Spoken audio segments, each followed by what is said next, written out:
माङ्गशः मां निराशं गतक्लेशं कुर्वनाशं हरेशम् यो विप्रलम्भविपरीतमतिप्रभूतवादान् निरस्य कृतवान् भवितस्तवादम् सर्वेश्वरो हरिति प्रतिपादयन्तम् आनन्दतीर्थमुनिवर्यमं नमामि। तपस्वाध्याय शुश्रूषा कृष्णपूजावतम् विश्वेशविष्टदं वन्दे परिपुराणचक्रवर्तिनम्। श्रीगुरुभ्यो नमः। हरिः ओम्। फणिगणवरभूषं पार्वतीलाख्यवेषः खलजनकृतरोषखण्डितात्मीयदोषः सदरुणगिरिवासः शक्रसूर्याद्यधीशः परिहृतप्रपाशन्नापमारुणीशः हरशम्भो महादेव विश्वेशावरवल्लभ शिवशङ्कर सर्वात्मन् नीलकण्ठन नमस्तुते।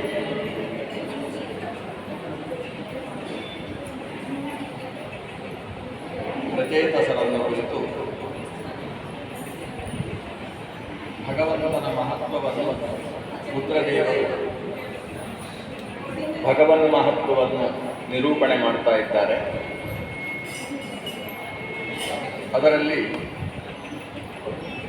ಭಗವಂತ ನಿವೃತ್ತ ಪ್ರವೃತ್ತ ಪಿತೃದೇವತೆಗಳ ಒಳಗಿದ್ದುಕೊಂಡು ಪಿತೃಗಳಿಗೆ ಆಹಾರವನ್ನು ಒದಗಿಸತಕ್ಕಂಥವ,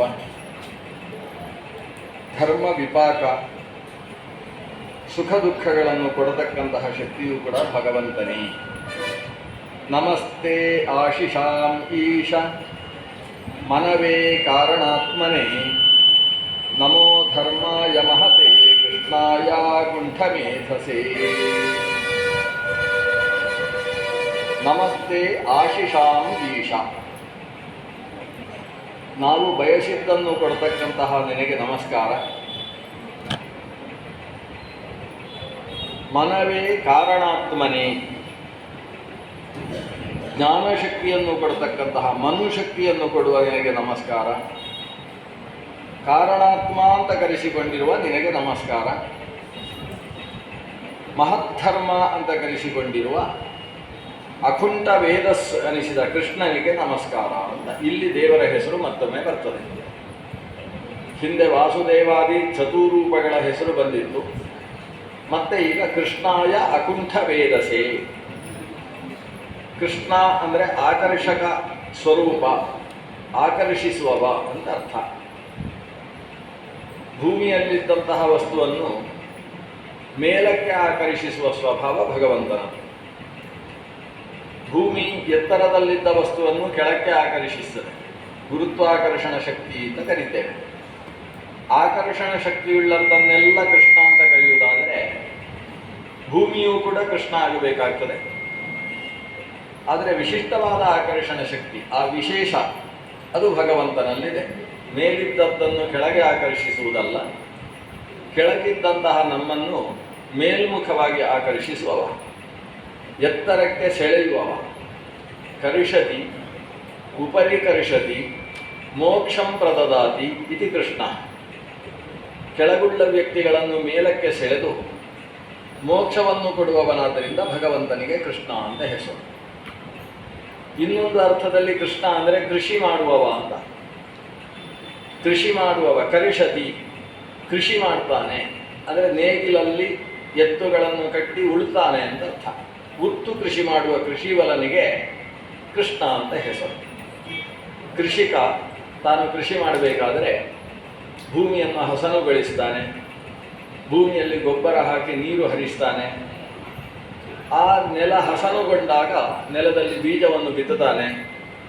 ಬಿತ್ತಿದ ಬೀಜ ಮೊಳಕೆ ಬೆಳೆದು ಫಸಲು ಕೊಡುವಂತಹ ಪ್ರಸಂಗ ಬಂದಾಗ ಆ ಪೈರನ್ನು ತಿನ್ನುವುದಕ್ಕೋಸ್ಕರ ಪ್ರಾಣಿಗಳು ಹವಣಿಸ್ತವೆ. ಇವನು ನಾನಾ ವೇಷಗಳನ್ನು ಹಾಕಿಕೊಂಡು ಬಂದು ತಾನು ಬಿತ್ತಿದ ಬೀಜದ ಕೃಷಿಯನ್ನು ಸಂರಕ್ಷಿಸ್ತಾನೆ.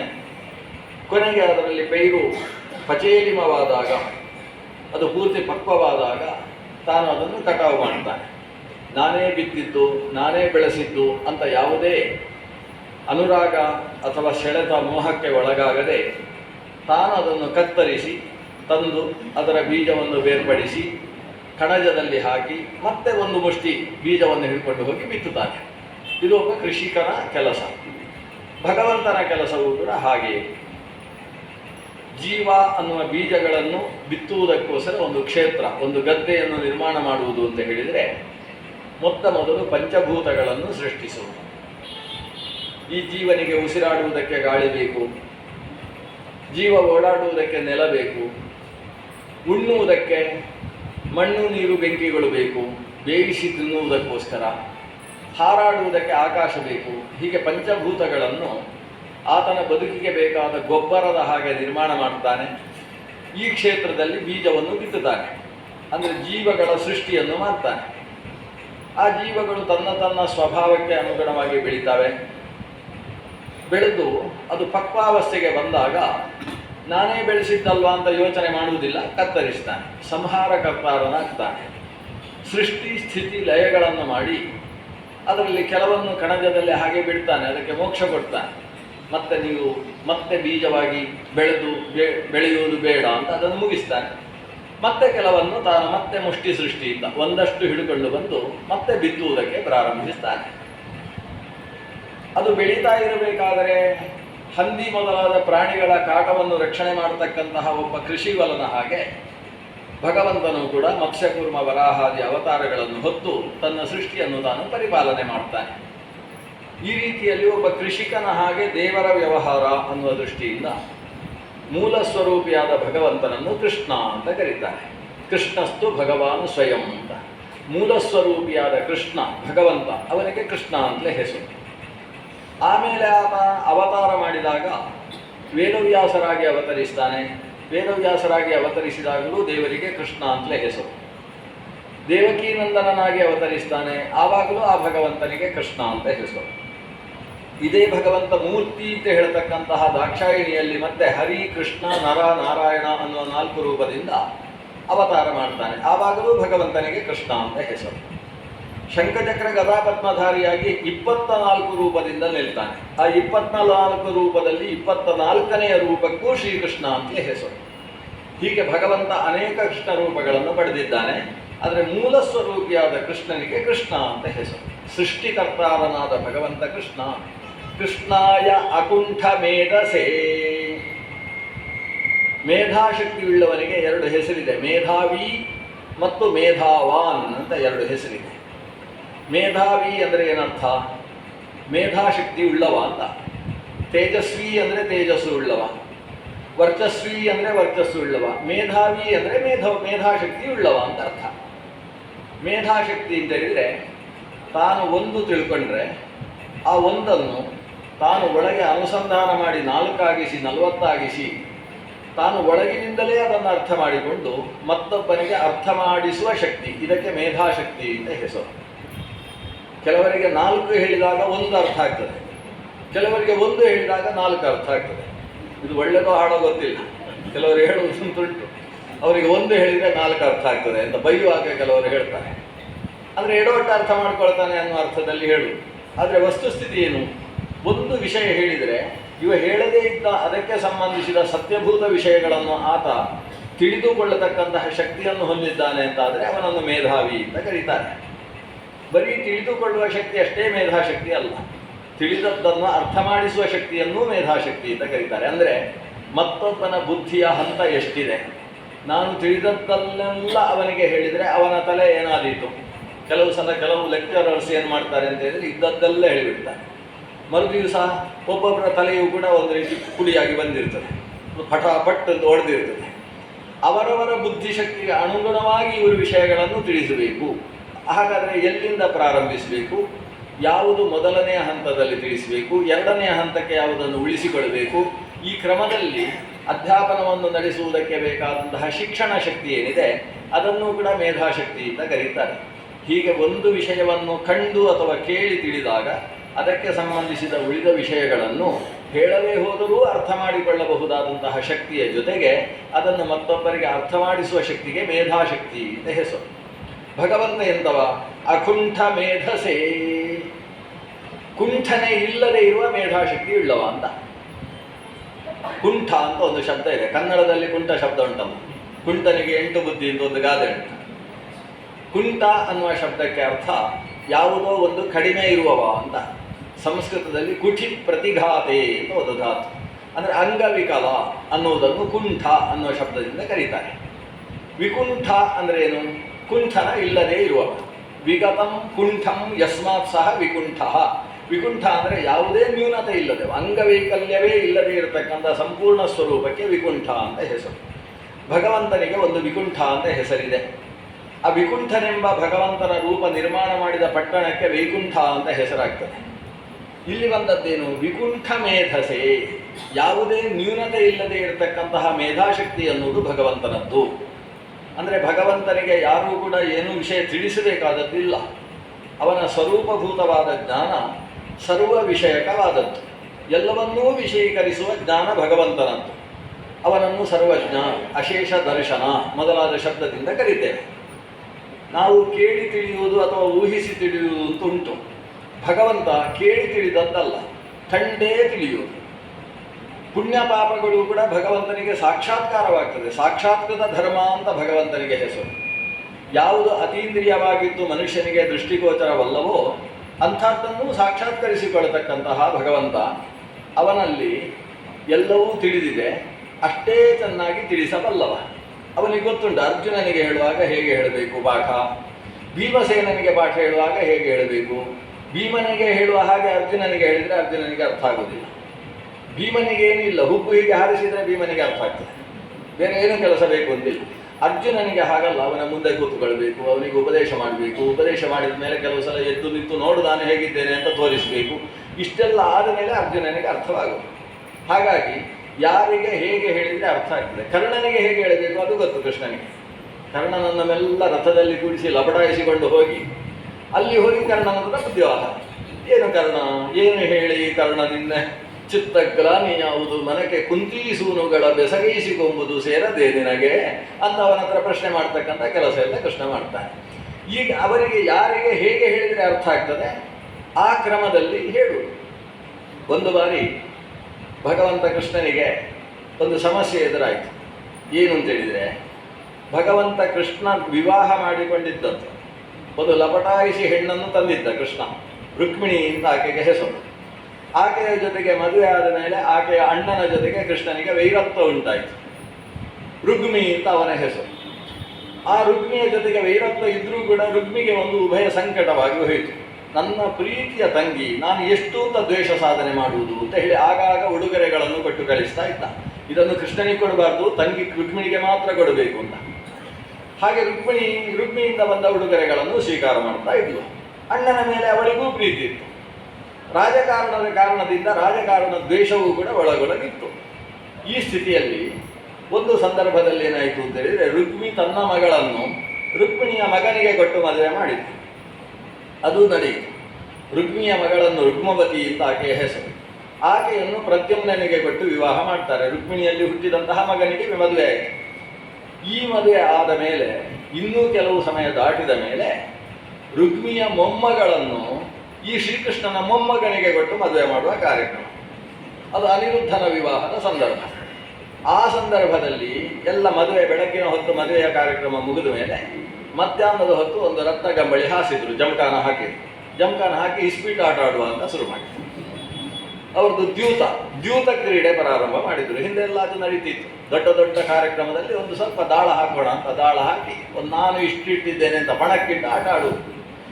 ಆ ರೀತಿ ಆಟ ಶುರಾದರೆ ಅದು ಆಟ ಕೊನೆ ಆದದ್ದು ಎಲ್ಲಿ ಅಂದರೆ ರುಕ್ಮಿಯನ್ನು ಬಲರಾಮ ಕೊಲ್ಲು ಹಾಕುವಲ್ಲಿ ಮುಗಿಯಿತು. ಬಲರಾಮ ತನ್ನ ನೇಗಿಲು ಎತ್ತಿ ರುಕ್ಮಿಗೆ ಹೊಡೆದು, ಪಕ್ಕದಲ್ಲಿ ಕಳಿಂಗ ಅಂತ ಒಬ್ಬ ರಾಜ ಇದ್ದ, ಅವನು ಬಲರಾಮ ಗೆದ್ರೂ ಕೂಡ ಈ ಗೊಲ್ರಿಗೆ ಎಲ್ಲಿ ಆಟ ಆಡ್ಲಿಕ್ಕೆ ಬರುತ್ತೆ, ಅವರದ್ದು ಸೋಲುವುದೇ ಜಯಮಾನ ಅಂತ ತಮಾಷೆ ಮಾಡಿದ. ತಮಾಷೆ ಮಾಡಿದ್ದಕ್ಕೆ ಅಲ್ಲಿಗೆ ಒಂದು ಗುದ್ದಿದ ಇವ. ಅವನ ಹಲ್ಲು 32 ಹಲ್ಲು ಕೂಡ ಅಲ್ಲೇ ಬಿತ್ತಂತೆ. ಅದರಲ್ಲಿ ಯಾವುದು ದಾಳ ಯಾವುದು ಹಲ್ಲ ಅಂತ ಹಲ್ಲು ಅಂತ ಗೊತ್ತಾಗಲಿಲ್ಲಂತೆ. ಆ ರೀತಿ ಗುದ್ದಿದ್ದಾನೆ. ಪಕ್ಕದಲ್ಲಿದ್ದ ರುಕ್ಮಿಗೆ ಇವನ ಮುಸಲವನ್ನು ಎತ್ತಿ ಹೊಡೆದ್ರೆ ರುಕ್ಮಿ ಸತ್ತು ಹೋದ ಅಲ್ಲಿಗೆ ಆಟ ಮುಗಿಯಿತು. ಆವಾಗ ಎಲ್ಲ ಕೃಷ್ಣ ದೂರದಲ್ಲಿದ್ದಾನೆ. ಶ್ರೀಕೃಷ್ಣನ ಹತ್ತಿರಕ್ಕೆ ಬಂದು ಅನೇಕರ ಪ್ರಶ್ನೆ, ಕೃಷ್ಣ ಹೀಗಾಗೋಯ್ತು ನೋಡು ಮದುವೆಯ ಕಥೆ. ನಿನ್ನ ಅಭಿಪ್ರಾಯ ಏನು? ಬಲರಾಮ ಮಾಡಿದ್ದು ಸರಿ ಅಂತ ಹೇಳ್ತೀಯೋ ತಪ್ಪು ಅಂತ ಹೇಳ್ತೀಯೋ ಅಂತ. ಕೃಷ್ಣನಿಗೆ ಒಂದು ಭಜಿತಿ. ಈಗ ಬಲರಾಮ ಮಾಡಿದ್ದು ಸರಿ ಅಂತ ಹೇಳಿದರೆ ನಾಳೆ ರುಕ್ಮಿಣಿಯ ಜೊತೆಗೆ ಸಂಸಾರ ಮಾಡಬೇಕು. ಅಲ್ಲ, ನಿಮ್ಮ ಅಣ್ಣ ನನ್ನ ಅಣ್ಣನನ್ನು ಕೊಂದರೆ ಸರಿ ಅಲ್ವಾ ಅಂತ ಅವಳು ಕೇಳಿದರೆ ಉತ್ತರ ಹೇಳುವಂಥ ಪ್ರಸಂಗ ಉಂಟು. ಹಾಗಂತೇಳಿ ಅಣ್ಣ ಮಾಡಿದ್ದು ತಪ್ಪು ಅಂತ ಇವ ಪತ್ರಕರ್ತರ ಮುಂದೆ ಹೇಳಿಕೆ ಕೊಟ್ಟರೆ ಪರಿಸ್ಥಿತಿ ನಾಳೆ ಅಣ್ಣನಿಗೆ ತಮ್ಮನಾಗಿ ಅವ ಬದುಕಬೇಕಲ್ವಾ ಕೃಷ್ಣ. ಈ ಕೃಷ್ಣ ಏನು ಮಾಡಿದ? ಇವರೆಲ್ಲ ಪ್ರಶ್ನೆ ಮಾಡ್ತಾ ಇದ್ದಾರೆ, ಏನು ಬಲರಾಮ ಮಾಡಿದ್ದು ಸರಿಯೋ ತಪ್ಪು ಅಂತ. ಮೊದಲು ಅದಕ್ಕೆ ಅಂತ್ಯ ಸಂಸ್ಕಾರದ ಕೆಲಸ ಮಾಡಿ ಅಂತ ಹೇಳಿ ಕಳಿಸಿದ. ಮೊದಲು ಆಗಬೇಕಾದ ಕೆಲಸ ಏನುಂಟು ಅದೆಲ್ಲ ಮುಗಿಸಿ ಆಮೇಲೆ ಯಾರ್ದು ತಪ್ಪು ಯಾರ್ದು ಸರಿ ಅಂತ ಆಮೇಲೆ ನೋಡುವ. ಇದು ಭಾಗವತದಲ್ಲೇ ದಶಮ ಸ್ಕಂದದಲ್ಲಿ ಬರ್ತಕ್ಕಂಥ ಮಾತು. ನಾಬ್ರವೀತು ಸಾಧ್ವ ಸಾಧುವ. ಭಗವಂತ ಕೃಷ್ಣ ಬಲರಾಮ ಮಾಡಿದ್ದು ಸಾಧು ಅಂತಲೂ ಹೇಳಲಿಲ್ಲ, ಅಸಾಧು ಅಂತಲೂ ಹೇಳಲಿಲ್ಲ. ನಾ ಅಬ್ರವೀತ್, ಸಾಧು ಅಸಾಧುವ. ಯಾಕೆ? ರುಕ್ಮಿಣಿ ಬಲಯೋ ರಾಜನ್ ಸ್ನೇಹಭಂಗ ಭಯಾತ್ ಹರಿಹಿ. ರುಕ್ಮಿಣಿ ಮತ್ತು ಬಲರಾಮರ ಸ್ನೇಹಭಂಗ ಭಯದಿಂದ ದೇವರಿಗೂ ಭಯ. ಎಲ್ಲಿ ನಾನು ಹೀಗೆ ಹೇಳಿದರೆ ಹಾಗಾಗಿಬಿಡುತ್ತೋ ಅದಕ್ಕೆ ಅವ 16,108 ಹೆಂಡಂದಿರ ಜೊತೆಗೂ ಚೆನ್ನಾಗಿದ್ದ. ಈಗ ಒಂದೊಂದು ಹೆಂಡಂದಿರ ಜೊತೆಗೆ ಸಂಸಾರ ಮಾಡುವುದೇ. 2 ಹೆಂಡಂದಿರಿದ್ರೆ ಉತ್ತಾನಪಾದ ಅಂತಲೇ ಅರ್ಥ. ಉತ್ತಾನಪಾದ ಅಂದರೆ ಪಾದ ಮೇಲೆ ತಲೆ ಕೆಳಗೆ ಅಂತ ಆ ಪರಿಸ್ಥಿತಿ ಬಂದು ಹೋಗ್ತದೆ. ಅಂಥದ್ದಿರಿ 16,108 ಹೆಣ್ಣು ಮಕ್ಕಳ ಜೊತೆಗೆ ಇವ ಸಂಸಾರ ಮಾಡಿದ ಅಲ್ವ. ಅದರಲ್ಲಿ ಅಸಾಮಾನ್ಯ ಹುಡುಗಿಯರಿದ್ರು. ಜಾಂಬವತಿ ಅಂತ ಒಂದು ಕರಡಿಯ ಮಗಳಿತ್ತು. ಈ ಕರಡಿಯ ಮಗಳು, ಈ ಕಡೆ ಸತ್ಯಭಾಮೆ ಅಂತ ಭೂಮಿಯಿಂದ ಹುಟ್ಟಿದ ಮಗಳು, ಅವರ ಜೊತೆಗೆಲ್ಲ ಸಂಸಾರ ಮಾಡಬೇಕಾಯ್ತಲ್ಲ. ಆದರೆ ಅಷ್ಟು ಚೆನ್ನಾಗಿ ನಿರ್ವಾಹ ಮಾಡಿದ. ಪ್ರತಿಯೊಬ್ಬರ ಸಂಸಾರದಲ್ಲೂ ಕೂಡ ಗಲಾಟೆಯೇ ಇಲ್ಲಂತೆ. ನಾರದರು ಗಲಾಟೆ ಇಡುವುದಕ್ಕೆ ಬಂದರು, ಒಂದು ಬತ್ತಿ ಇಟ್ಕೊಂಡೇ ಬಂದರು. ಒಬ್ಬೊಬ್ಬರ ಮನೆಗೂ ಬತ್ತಿ ಇಡುವುದಕ್ಕೋಸ್ಕರ ನಾರದರು ಬಂದಿದ್ದರು. ಬಂದು ಒಬ್ಬೊಬ್ಬರ ಮನೆಗೂ ಹೋದರು. ಮನೆಗೆ ಹೋಗಿ ಕೇಳುವುದು, ಅಲ್ಲ ಎಲ್ಲ ಚೆನ್ನಾಗಿದ್ದೀರಾ ನೀವು, ಕೃಷ್ಣ ಎಲ್ಲ ಸರಿಯಾಗಿ ನೋಡ್ಕೊಳ್ತಾ ಇದ್ದಾನ ಅಂತ ಕೇಳುವುದು ಎಲ್ಲರ ಹತ್ರ. ಕೇಳಿ ಅಲ್ಲ ಪಕ್ಕದಲ್ಲಿ ಒಂದು ಮನೆಗೆ ಹೋದೆ, ಅವರಿಗೆ 8 ಜನ ಗಂಡು ಮಕ್ಕಳು, ನಿಮ್ದು ಹೇಗೆ ಅಂತ ಕೇಳುತ್ತಿದ್ದ. ಅದಕ್ಕೆ ಇವರು ಕೂಡ ನಮಗೆ 8 ಅಂತ ಇವರು ಹೇಳುದು, ನಮಗೆ 8. ಆಮೇಲೆ ಇನ್ನೊಂದು ಮನೆಗೆ ಅವರಿಗೆ 8 ಗಂಡು ಮಕ್ಕಳು, ಅದರಲ್ಲಿ 1 ಹೆಣ್ಣು ಮಗು, ನಮ್ದು ಹಾಗೆ ಅಂತ ಅವರು ಹೇಳುದು. ಒಟ್ಟು ಯಾರ ಮನೆಯಲ್ಲೂ 10 ಎನಿಪ ಕ್ರಮದಿಂದ ಪ್ರತಿಯೊಂದು ಮನೆಯಲ್ಲೂ ಕೂಡ ವ್ಯವಸ್ಥಿತವಾಗಿ ಕೃಷ್ಣ ಯಾರಿಗೂ ಪ್ರತಿಯೊಬ್ಬರ ಮನೆ 16,108 ಮನೆಯನ್ನು ನಿರ್ಮಾಣ ಮಾಡಿಟ್ಟಿದ್ದ. ಅದು ವಿಶ್ವಕರ್ಮ ಮಾಡಿಕೊಟ್ಟದ್ದು. ಅಷ್ಟೂ ಮನೆಗಳಲ್ಲೂ ಒಬ್ಬರ ಮನೆಯಲ್ಲೂ ಕಿಟಕಿ ಎಷ್ಟಿದೆಯೋ ಅಷ್ಟೇ ಕಿಟಕಿ ಅಂತೆ ಮತ್ತೊಂದು ಮನೆಯಲ್ಲಿ. ಆ ಕಿಟಕಿಯ ಗಾತ್ರದಲ್ಲೂ ಕೂಡ ಒಂದು ದೊಡ್ಡ ಒಂದು ಚಿಕ್ಕದು ಅಂತಿಲ್ಲ, ವ್ಯವಸ್ಥೆ ಅಷ್ಟು. ಪ್ರತಿಯೊಬ್ಬರು ಈ 10 ಮಕ್ಕಳಿದ್ದಾರಲ್ಲ, ಆ ಮಕ್ಕಳಿಗೆ ಇಲ್ಲಿ ಈ ಮಗನಿಗೆ ಆಗ್ನೇಯಾಸ್ತ್ರ ಹೇಳಿಕೊಟ್ರೆ ಅಲ್ಲಿ ಆ ಮಗನಿಗೂ ಆಗ್ನೇಯಾಸ್ತ್ರ ಹೇಳಿಕೊಡ್ತಾನೆ. ಆ ವಿದ್ಯೆಯಲ್ಲೂ ವ್ಯತ್ಯಾಸ ಇಲ್ಲ. ಕೃಷ್ಣನೇ ಪಾಠ ಹೇಳಿದ್ದು, ಅಷ್ಟೂ ಮಕ್ಕಳಿಗೂ ಕೃಷ್ಣ ಪಾಠ ಹೇಳಿದ್ದಾನೆ. ಆಮೇಲೆ ಸಾತ್ಯಕ್ಕೆ ಹತ್ರ ಪಾಠ ಹೇಳುವ ವ್ಯವಸ್ಥೆ ಮಾಡಿಸಿದ್ದಾನೆ ಪ್ರತಿಯೊಬ್ಬ ಮಕ್ಕಳಿಗೂ ಕೂಡ. ಆ ರೀತಿಯಲ್ಲಿ ಸಂಸಾರ ನಿರ್ವಾಹ ಮಾಡಬೇಕಲ್ಲ. ಅದಕ್ಕೆ ಅವ್ಯಾಕೃತ ಗೃಹಸ್ಥಾಯ ರಮಾ ಪ್ರಣಯಿನೇ ನಮಃ. ಅದು ಮೇಧಾಶಕ್ತಿ ಇದ್ದರೆ ಮಾತ್ರ ಆ ರೀತಿ ಮಾಡುವುದಕ್ಕೆ ಸಾಧ್ಯ ಆಗ್ತದೆ. ಆ ಮೇಧ ಅದು ಅಕುಂಠ ಮೇಧಸ್ಸು, ಅದರಲ್ಲಿ ಯಾವ ವೈಕಲ್ಯವೂ ಇಲ್ಲದೆ ಇರತಕ್ಕಂತಹ ಮೇಧಾಶಕ್ತಿಯುಳ್ಳಂತಹ ಕೃಷ್ಣಾಯ ಅಕುಂಠ ಮೇಧಸೇ. ಅಕುಂಠ ಮೇಧಸ್ಸನಿಸಿದಂತಹ ಭಗವಂತ ಕೃಷ್ಣನಿಗೆ ನಮ್ಮ ನಮಸ್ಕಾರ. ಪುರುಷಾಯ ಪುರಾಣಾಯ ಸಾಂಖ್ಯ ಯೋಗೇಶ್ವರಾಯ ಚ ಶಕ್ತಿತ್ರಯ ಸಮೇತಾಯ ಮೀಡುಷೇ ಹಂಕೃತಾತ್ಮನೇ. ಪುರುಷಾಯ ಪುರಾಣಾಯ, ಅವನನ್ನು ಮಹತೇ ಧರ್ಮಾಯ ಅಂತ ಮೊದಲು ಹೇಳಿದರು, ಈಗ ಪುರಾಣ ಪುರುಷ ಅಂತ ಈಗ ಹೇಳ್ತಾ ಇದ್ದಾರೆ. ಧರ್ಮ ಅಂದರೆ ಧರಿಸಿದ್ದು ಅಂತ ಅರ್ಥ. ಧಾರಕಾತ್ ಧಾರಣಾತ್ ಧರ್ಮ ಇತ್ಯಾವು. ಯಾವುದು ನಮ್ಮನ್ನು ಧರಿಸಿ ನಿಂತಿದೆಯೋ ಅದಕ್ಕೆ ಧರ್ಮ ಅಂತ ಹೆಸರು. ಧರ್ಮ ಧರ್ಮೋ ಧರ್ಮಮಯೋಚ್ಯುತ ಅಂತ ಅಚ್ಯುತನನ್ನು ಧರ್ಮಮಯ ಧರ್ಮ ಅನ್ನುವ ಶಬ್ದಗಳಿಂದ ಕರೀತೇವೆ. ಯಾಕೆಂತೇಳಿದರೆ ಅವ ಎಲ್ಲರನ್ನೂ ಧಾರಣೆ ಮಾಡಿದ್ದಾನೆ ಅನ್ನುವ ಕಾರಣದಿಂದ. ಧರಿಸಿದವ. ನಾವು ಇವತ್ತು ಲೋಕಧರ್ಮ ಅಂತ ಹೇಳ್ತೇವೆ, ಇದು ಧರ್ಮ ಇದು ಅಧರ್ಮ, ಹಾಗೆ ಮಾಡಬಾರ್ದಪ್ಪ, ಅವರು ಅಧರ್ಮ ಮಾಡಿದರು, ಹೀಗೆಲ್ಲ ವ್ಯವಹಾರ ಮಾಡ್ತೇವೆ. ಇದನ್ನಾದರೂ ನ್ಯಾಯ ನೀತಿ ಧರ್ಮ ಅಂತ ಯಾಕೆ ಕರಿತೇವೆ? ಅದು ಲೋಕಧಾರಣೆಗೆ ಹೇತು ಅನ್ನುವ ಕಾರಣದಿಂದ. ವಾಹನಗಳು ಸಂಚರಿಸುವಾಗ ಎಡಭಾಗದಲ್ಲೇ ಸಂಚರಿಸಬೇಕು, ಬಲಭಾಗದಲ್ಲಿ ಸಂಚರಿಸಿದರೆ ಅದು ಅಧರ್ಮ. ಅಧರ್ಮ ಅಂದರೆ ಏನು ಅಂದರೆ 300 ರೂಪಾಯಿ ಕಟ್ಟಬೇಕು ಅಂತ ಅರ್ಥ. ಅದು ಒನ್ವೆಯಲ್ಲಿ ಹೋಗುವ ಹಾಗಿಲ್ಲ, ಅದು ದಂಡ. ಯಾಕೆ ಅಧರ್ಮ ಮಾಡಿದರೆ ದಂಡ ಕಟ್ಟಬೇಕಾಗ್ತದೆ. ಅಲ್ಲ, ಅದು ಧರ್ಮ ಇದು ಅಧರ್ಮ ಯಾಕೆ? ಯಾಕೆ ಅಂತ ಹೇಳಿದರೆ ನೀನು ಆ ಕಡೆಯಲ್ಲಿ ಹೋದರೆ ಆಕ್ಸಿಡೆಂಟ್ ಆಗುತ್ತೆ ಅಷ್ಟೇ. ಹಾಗಾದರೆ ಯಾವುದು ಲೋಕಧಾರಕವಾಗಿದೆಯೋ, ಲೋಕದಲ್ಲಿ ಸುವ್ಯವಸ್ಥಿತತೆ ಅನ್ನೋದು ಉಂಟಾಗ್ತದೋ ಅಂಥದ್ದಕ್ಕೆ ಧರ್ಮ ಅಂತ ಹೆಸರು. ಕೆಲವು ರಾಜಧರ್ಮಗಳು, ರಾಜರು ಹೀಗೆ ಅಂತ ಒಂದು ವ್ಯವಸ್ಥೆ ಮಾಡಿದರೆ ಅದಕ್ಕೆ ರಾಜಧರ್ಮ ಅಂತ ಹೆಸರು. ಅದನ್ನು ಮೀರಿದಾಗ ಅವನಿಗೆ ಪಾಪ ಬರುವುದಿಲ್ಲ ಅಲ್ವಾ. ಎಡಭಾಗದಲ್ಲಿ ಹೋದರೆ ಪುಣ್ಯ, ಬಲಭಾಗದಲ್ಲಿ ರೈಡ್ ಮಾಡಿದರೆ ಪಾಪ, ಹೀಗೇನಾದರೂ ಉಂಟಾ? ಬಲಭಾಗದಲ್ಲಿ ಆತ ಹೋದರೆ ಆಕ್ಸಿಡೆಂಟ್ ಆಗೋದು ಅಷ್ಟೇ, ಅವನಿಗೆ ದೇವಲೋಕ ಸಿಗುವುದು ನರಕ ಸಿಗುವುದು ಅಂಥದ್ದೆಲ್ಲ ಅದಕ್ಕೆ ಸಂಬಂಧ ಇಲ್ಲ. ಆದರೆ ಶಾಸ್ತ್ರೀಯವಾದ ಧರ್ಮಗಳೇನಿದ್ದಾವೆ ಅದು ಪಾಪ ಪುಣ್ಯಗಳಿಗೆ ಸಂಬಂಧಪಟ್ಟಂತಹ ವಿಷಯದಲ್ಲಿದ್ದಾವೆ. ಕೇವಲ ಪಾಪ ಪುಣ್ಯವೇ ಅಲ್ಲಿ ಕಾರಣ ಅಲ್ಲ, ವಸ್ತುತಃ ಅದು ಕೂಡ ಲೋಕದ ಧಾರಣೆಗೆ ಸಂಬಂಧಪಟ್ಟಂತಹ ವಿಷಯ. ಲೋಕ ಸುವ್ಯವಸ್ಥಿತವಾಗಿ ನಡಿಬೇಕಾದರೆ ಯಾವ ಕ್ರಮದಲ್ಲಿ ಆತನ ನಡೆ ಇರಬೇಕು ಅದಕ್ಕೆ ಧರ್ಮ ಅಂತ ಹೆಸರು. ತಾನು ತನ್ನ ಮನೆಯಲ್ಲಿ ಊಟ ಮಾಡುವುದಲ್ಲದೆ ಅದಕ್ಕಿಂತ ಜಾಸ್ತಿ ರಾಶಿ ಹಾಕಿ ಮನೆಯಲ್ಲಿ ಇಡಬಾರದು, ಅದು ಕಷ್ಟದಲ್ಲಿದ್ದವರಿಗೆ ಕೊಡಬೇಕು, ಇದೊಂದು ಧರ್ಮ. ಇದಕ್ಕೆ ವಿತರಣಾ ಧರ್ಮ ಅಥವಾ ದಾನ ಧರ್ಮ ಅಂತ ಹೆಸರು. ಮಹಾಭಾರತದಲ್ಲಿ ಅನುಶಾಸನ ಪರ್ವಕ್ಕೆ ಹೋಯಿತು, ಶಾಂತಿ ಪರ್ವಕ್ಕೆ ಹೋಯಿತು ಅಂತಾದರೆ ದಾನ ಧರ್ಮ ಪರ್ವ ಅಂತಲೇ ಒಂದು ಪರ್ವ ಇದೆ. ದಾನದ ಬಗ್ಗೆ ಮನುಷ್ಯ ಯಾರು ತನ್ನ ಹೊಟ್ಟೆಗೆ ಆಗುವುದಕ್ಕಿಂತ ಜಾಸ್ತಿ ಮನೆಯಲ್ಲಿ ಸುಮ್ಮನೆ ರಾಶಿ ಹಾಕಿ ಇಡ್ತಾನೋ, ಕೊಳೆಯುವ ಹಾಗೆ ಮಾಡ್ತಾನೋ, ಸಹ ಸ್ಥೇನಃ ದಂಡನರ್ಹ, ಅವನು ಸ್ಥೇನ, ಅವ ಕಳ್ಳ, ಅವನಿಗೆ ಶಿಕ್ಷೆ ಕೊಡಬೇಕು ಅಂತ ರಾಜನಲ್ಲಿ ವಿಧಾನ ಮಾಡುವಂತಹ ಮಾತುಗಳಿದ್ದಾವೆ. ಸಂಪತ್ತು ಬೇಕು ಮನುಷ್ಯನಿಗೆ, ಸಂಪತ್ತು ಬದುಕುವುದಕ್ಕೆ ಬೇಕು. ಹೇಗೆ? ದೋಣಿ ಸಾಗುವುದಕ್ಕೆ ನೀರು ಇರುವ ಹಾಗೆ. ದೋಣಿ ಹೋಗುವುದಕ್ಕೆ ನೀರು ಬೇಕಲ್ಲ, ನೀರಿಲ್ಲದೆ ದೋಣಿ ಹೋಗಲಾರದು. ಆದ್ದರಿಂದ ದೋಣಿಗೆ ನೀರು ಬೇಕು ಅಂತ ಹೇಳಿ ನಾವು ಬಾವಿಯಲ್ಲಿದ್ದ ನೀರೆಲ್ಲ ಸೇದು ದೋಣಿಯಲ್ಲಿ ಹಾಕ್ಕೊಂಡ್ರೆ ಏನಾಗ್ತದೆ? ಅಥವಾ ನದಿಯಲ್ಲಿ ಸಾಕ್ತಾ ಇರುವಾಗ ದೋಣಿಗೆ ನೀರು ಬೇಕು ಅಂತ ನೀರನ್ನೆಲ್ಲ ದೋಣಿಯಲ್ಲಿ ಹಾಕೊಂಡ್ರೆ ಮುಳುಗಿ ಹೋಗ್ತದೆ. ಆದರೆ ದೋಣಿಗೆ ನೀರು ಹೇಗೆ ಬೇಕು ಅಂದರೆ ದೋಣಿಯ ಹೊರಗೆ ನೀರು ಬೇಕೇ ಹೊರತು ದೋಣಿಯ ಒಳಗಲ್ಲ. ಮನುಷ್ಯನಲ್ಲೂ ಸಂಪತ್ತು ಹೇಗಿರಬೇಕು? ಅವನ ಮನೆಯಲ್ಲೇ ಗಾಡ್ರೇಜ್ ಒಳಗೊಂದು ಗಾಡ್ರೇಜ್ ಮಾಡಿ ಅಲ್ಲೆಲ್ಲ ತುಂಬಿಸಿ ಜಾಸ್ತಿಯಾಗಿ ಗೋಡೆಗಳಲ್ಲೂ ಕೂಡ ವ್ಯವಸ್ಥೆ ಮಾಡಿಕೊಂಡು ಆಮೇಲೆ ಮನೆಗೆ ಬೀಗ ಹಾಕಿ ಅದಕ್ಕೆ ಗೇಟ್ ಹಾಕಿ ಗೇಟಲ್ಲಿ ಬೀಗ ಹಾಕಿ ನಾಯಿಗಳಿವೆ ಅಂತ ಬೋರ್ಡ್ ಹಾಕಿ ಈ ವ್ಯವಸ್ಥೆಗಳನ್ನೆಲ್ಲ ಮಾಡಿಕೊಂಡ್ರೆ ಏನಾಗ್ತದೆ? ನೀನು ಸಂಪತ್ತನ್ನು ದೋಣಿಯ ಒಳಗೆ ಹಾಕಿಕೊಂಡ ಹಾಗೆ ಆಗ್ತದೆ. ಅದು ಹೊರಗಿರಬೇಕು, ಹೊರಗಿಂದ ನಮಗೆ ಸಾಗುವುದಕ್ಕೆ ಬೇಕಾಗುವ ಹಾಗೆ ಸಂಪತ್ತಿರಬೇಕೇ ಹೊರತು ಒಳಗೇ ಅದನ್ನು ರಾಶಿ ಹಾಕಿಕೊಳ್ಳುವುದಲ್ಲ. ಅಂದರೆ ಲೋಕಕ್ಕೆ ಅದು ಬ್ಯಾಂಕಲ್ಲಿ ಇಟ್ಟರೂ ತೊಂದರೆ ಇಲ್ಲ, ಹೊರಗಿದ್ದ ಹಾಗೆ. ಯಾಕಂದರೆ ರಾಷ್ಟ್ರಕ್ಕೆ ಉಪಯೋಗ ಆಗ್ತದೆ, ಅದು ಹೊರಗಿದ್ದುಕೊಂಡು ಅದು ಉಪಯೋಗ ಆಗ್ತದೆ. ಅದನ್ನು ತೆಗೆದು ದೋಣಿಯಲ್ಲೇ ಹಾಕೊಳ್ಳುವುದಲ್ಲ, ಮನೆಯೊಳಗೇ ತುಂಬಿಸಿಡುವುದಲ್ಲ. ಹಾಗೆ ಮಾಡಿದರೆ ಸಹ ಸ್ಥೇನಃ ದಂಡನರ್ಹ, ಅವನು ಕೂಡ ಕಳ್ಳ, ಆ ಕಳ್ಳನಿಗೆ ದಂಡವನ್ನು ವಿಧಾನ ಮಾಡಬೇಕು ಅಂತ ವಿಧಾನ ಮಾಡಿದ್ದಾರೆ.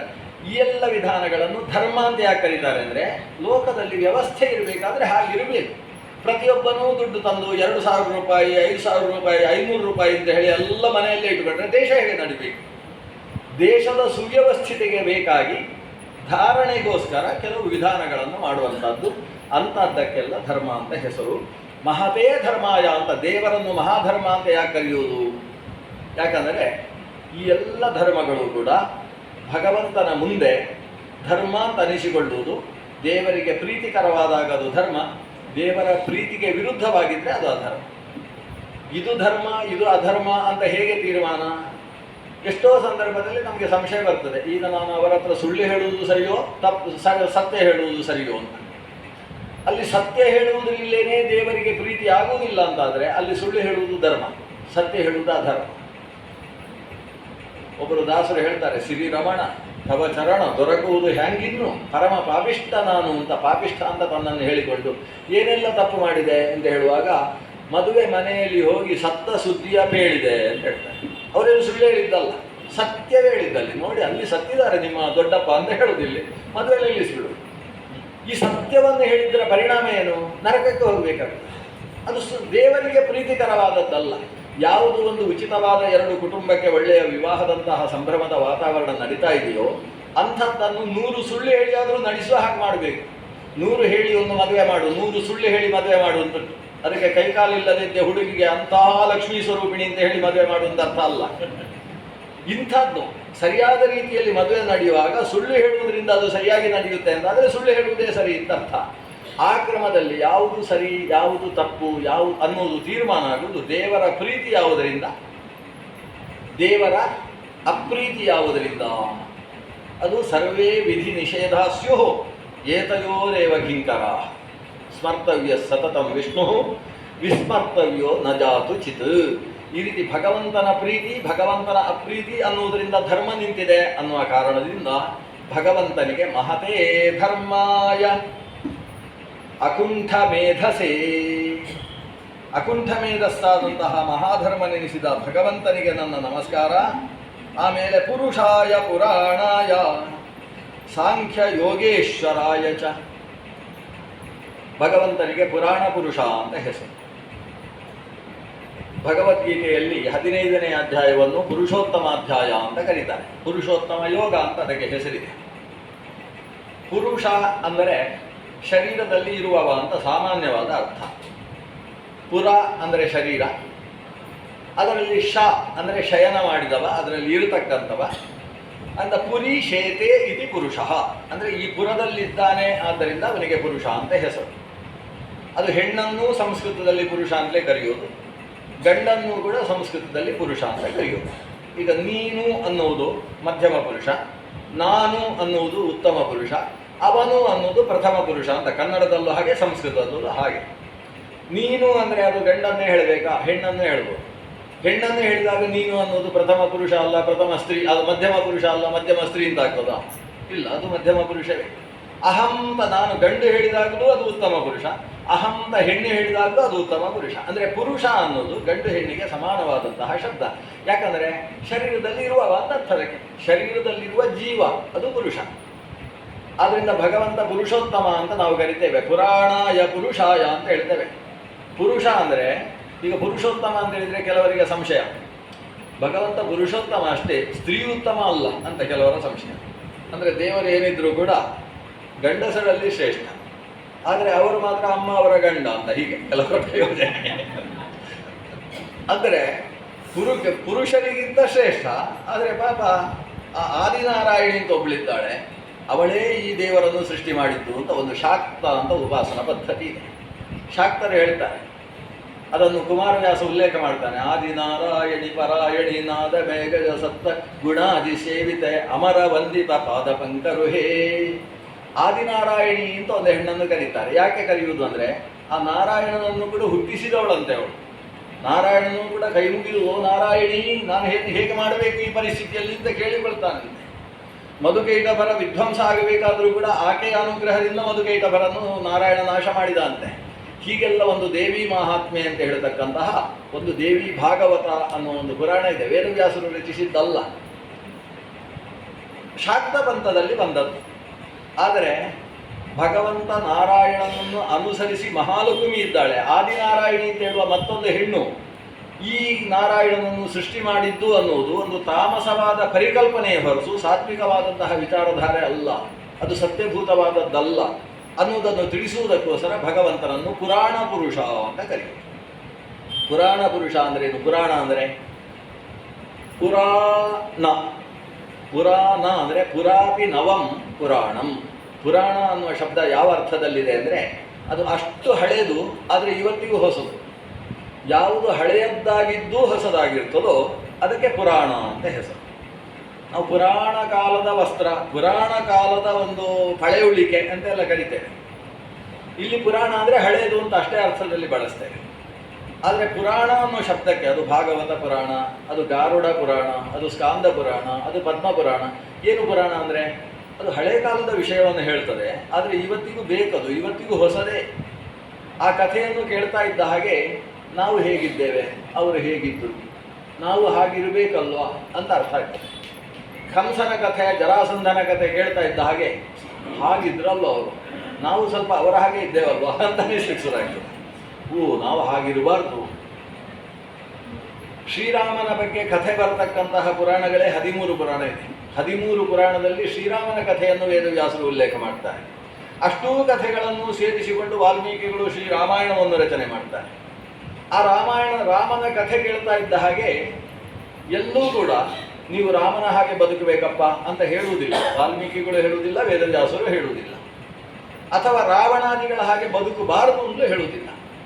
ಅಥವಾ ಹೆಂಗಸರಿಗೆ ನೀವು ಹೇಗಿರಬೇಕು, ನೀವು ಕೌಸಲ್ಯ ಹಾಗಿರಬೇಕು, ಅದು ಬಿಟ್ಟು ಮಂಥರೆ, ಶೂರ್ಪಣಖೆ ಅವರ ಹಾಗೆಲ್ಲ ಬದುಕಬಾರದು ಎಲ್ಲ ಅವರು ಹೇಳುವುದಿಲ್ಲ.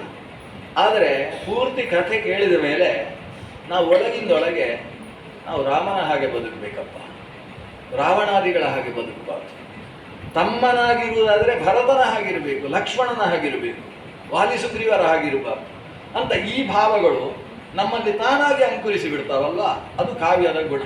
ಅಂದರೆ ರಾಮನ ಕಥೆಯ ಪುರಾಣದ ಗುಣ. ಅಂದರೆ ಅದು ಹಿಂದೆ ನಡೆದದ್ದು ಹೌದು, ಇವತ್ತಿಗೂ ಬೇಕಾದ ವಿಷಯಗಳು ಅದರಲ್ಲಿರುವಂಥದ್ದು. ಕೇಳ್ತಾ ಕೇಳ್ತಾ ನಮ್ಮ ಮನಸ್ಸಿನಲ್ಲಿ ಒಂದು ವಿಶಿಷ್ಟವಾದ ಸುಸಂಸ್ಕೃತತೆ, ನಾಗರಿಕತೆ ಅನ್ನೋದು ತಾನಾಗಿ ಮೇಳೈಸಿ ಬಿಡ್ತದೆ. ಆ ದೃಷ್ಟಿಯಿಂದ ಪುರಾಣ ಅಂತ ಅದನ್ನು ಕರೆಯುವುದು. ಭಗವಂತ ಯಾಕೆ ಪುರಾಣ ಪುರುಷ?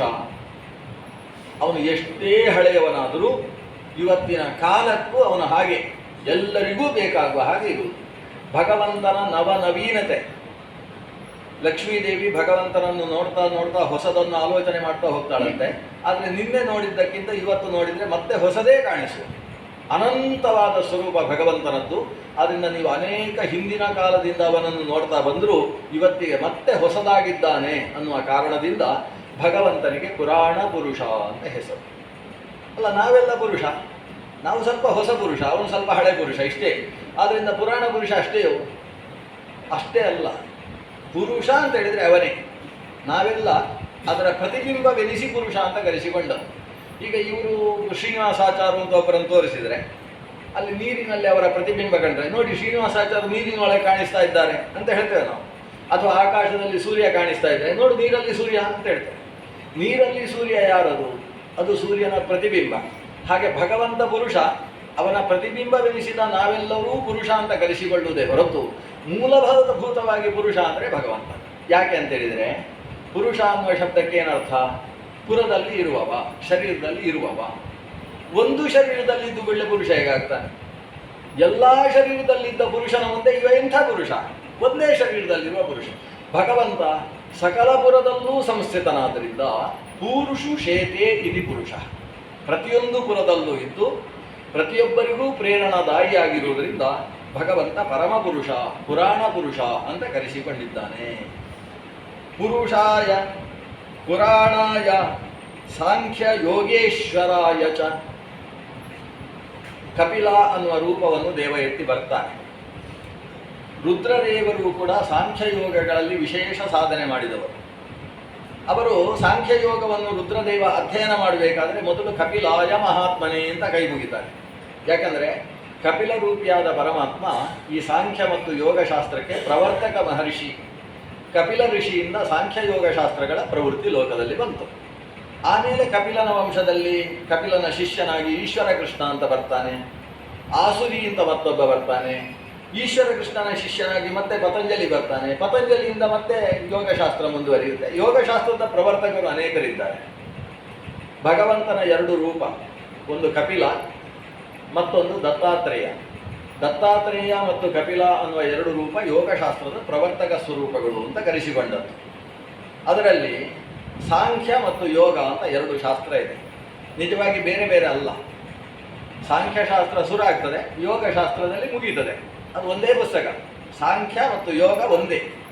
ಕೃಷ್ಣ ಗೀತೆಯಲ್ಲಿ ಹೇಳ್ತಾನೆ, ಏಕಂ ಸಾಂಖ್ಯಂಚ ಯೋಗಂಚ ಯಃ ಪಶ್ಯತಿ ಸ ಪಶ್ಯತಿ ಏಷಾ ತೇ ವಿಹಿತಾ ಸಾಂಖ್ಯೆ ಬುದ್ಧಿರ್ ಯೋಗೇ ತ್ವಿಮಾಂ ಶೃಣು. ಅರ್ಜುನ, ಇಲ್ಲಿಯ ತನಕ ಸಾಂಖ್ಯ ಹೇಳಿದ್ದೇನೆ, ಈಗ ಯೋಗದ ಬಗ್ಗೆ ಹೇಳ್ತೇನೆ ಕೇಳು. ಹಾಗೆಂತೇಳಿ ಯೋಗ ಬೇರೆ ಸಾಂಖ್ಯ ಬೇರೆ ಅಂತ ತಿಳ್ಕೊಳ್ಬೇಡ.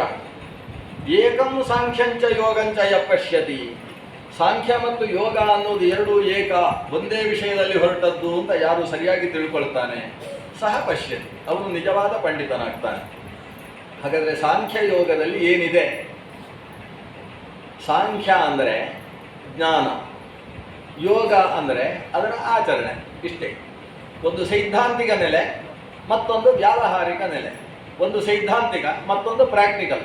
ಎರಡು ಬೇಕಲ್ಲ ಅಧ್ಯಯನ ಮಾಡಬೇಕಾದ್ರೆ.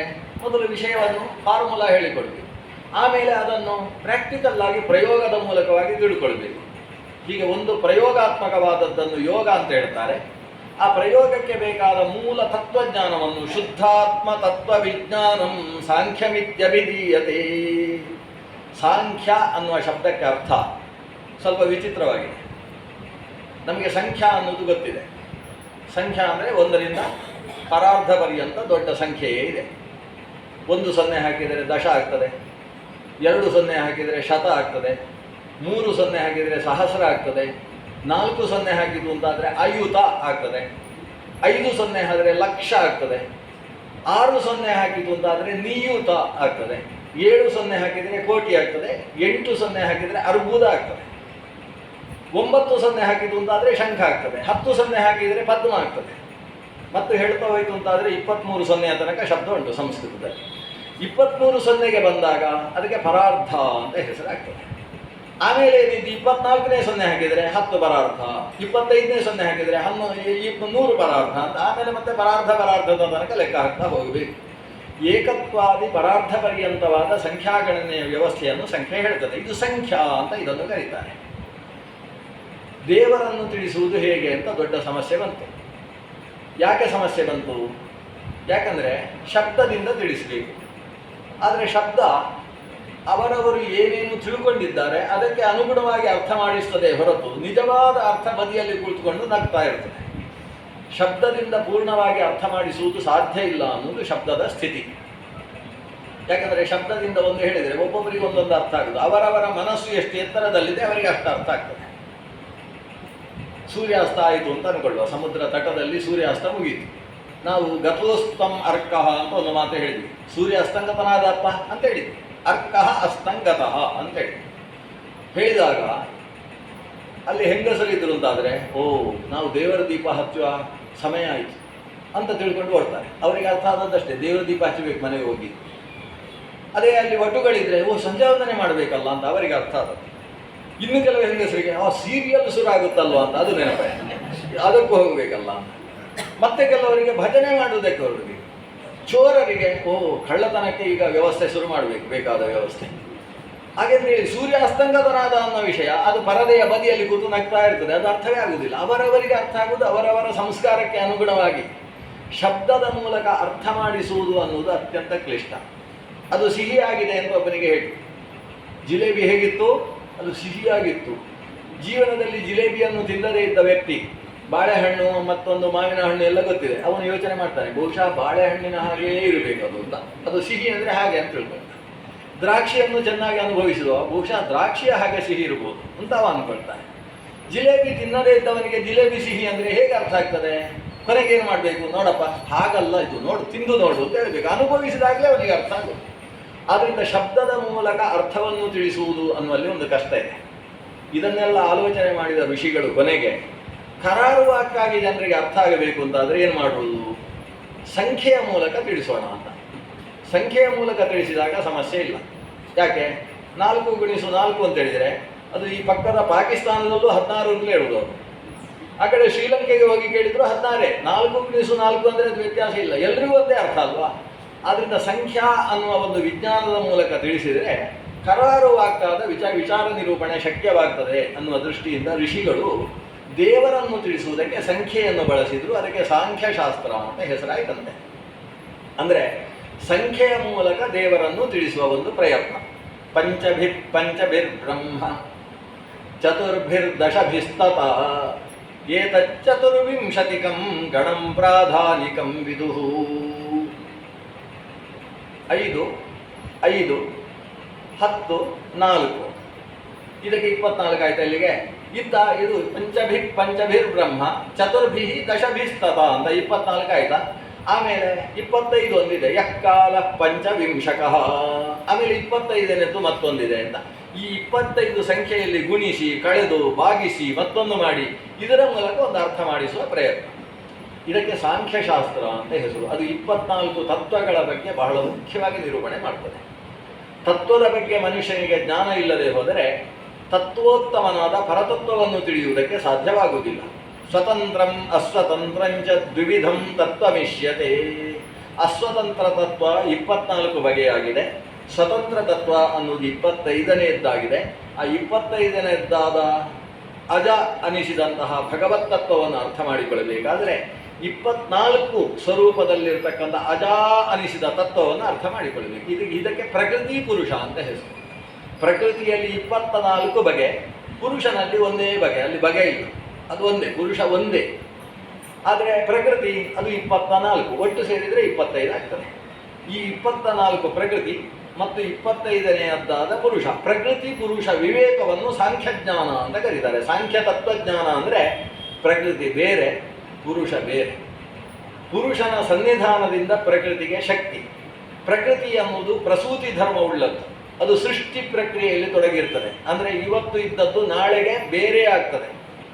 ಇವತ್ತು ಹಾಲಾಗಿದ್ದರೆ ನಾಳೆಗೆ ಮೊಸರಾಗ್ತದೆ, ನಾಡಿದ್ದಿಗೆ ಹುಳಿ ಆಗ್ತದೆ.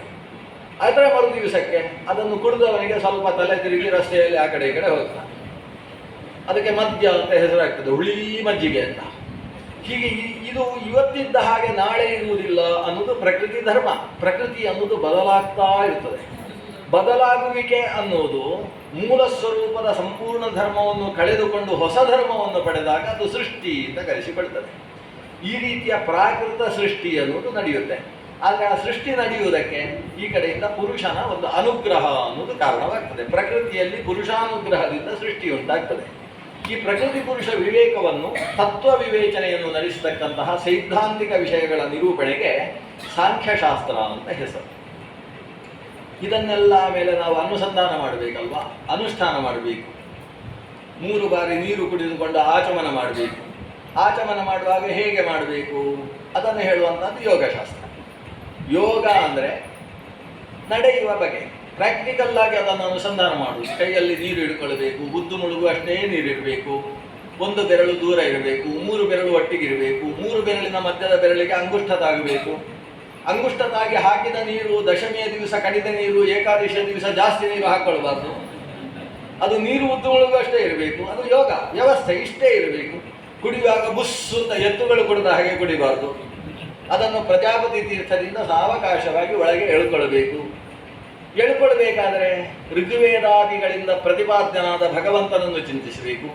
ಅಥವಾ 24 ತತ್ವಗಳ ಒಳಗಿದ್ದು ಆ ತತ್ವವನ್ನು ನಿಯಂತ್ರಿಸತಕ್ಕಂಥ ಭಗವಂತನ ಕೇಶವಾದಿ 20 ನಾಮಗಳನ್ನು ಚಿಂತಿಸಬೇಕು. 24 ನಾಮಗಳನ್ನು ಚಿಂತಿಸಬೇಕು.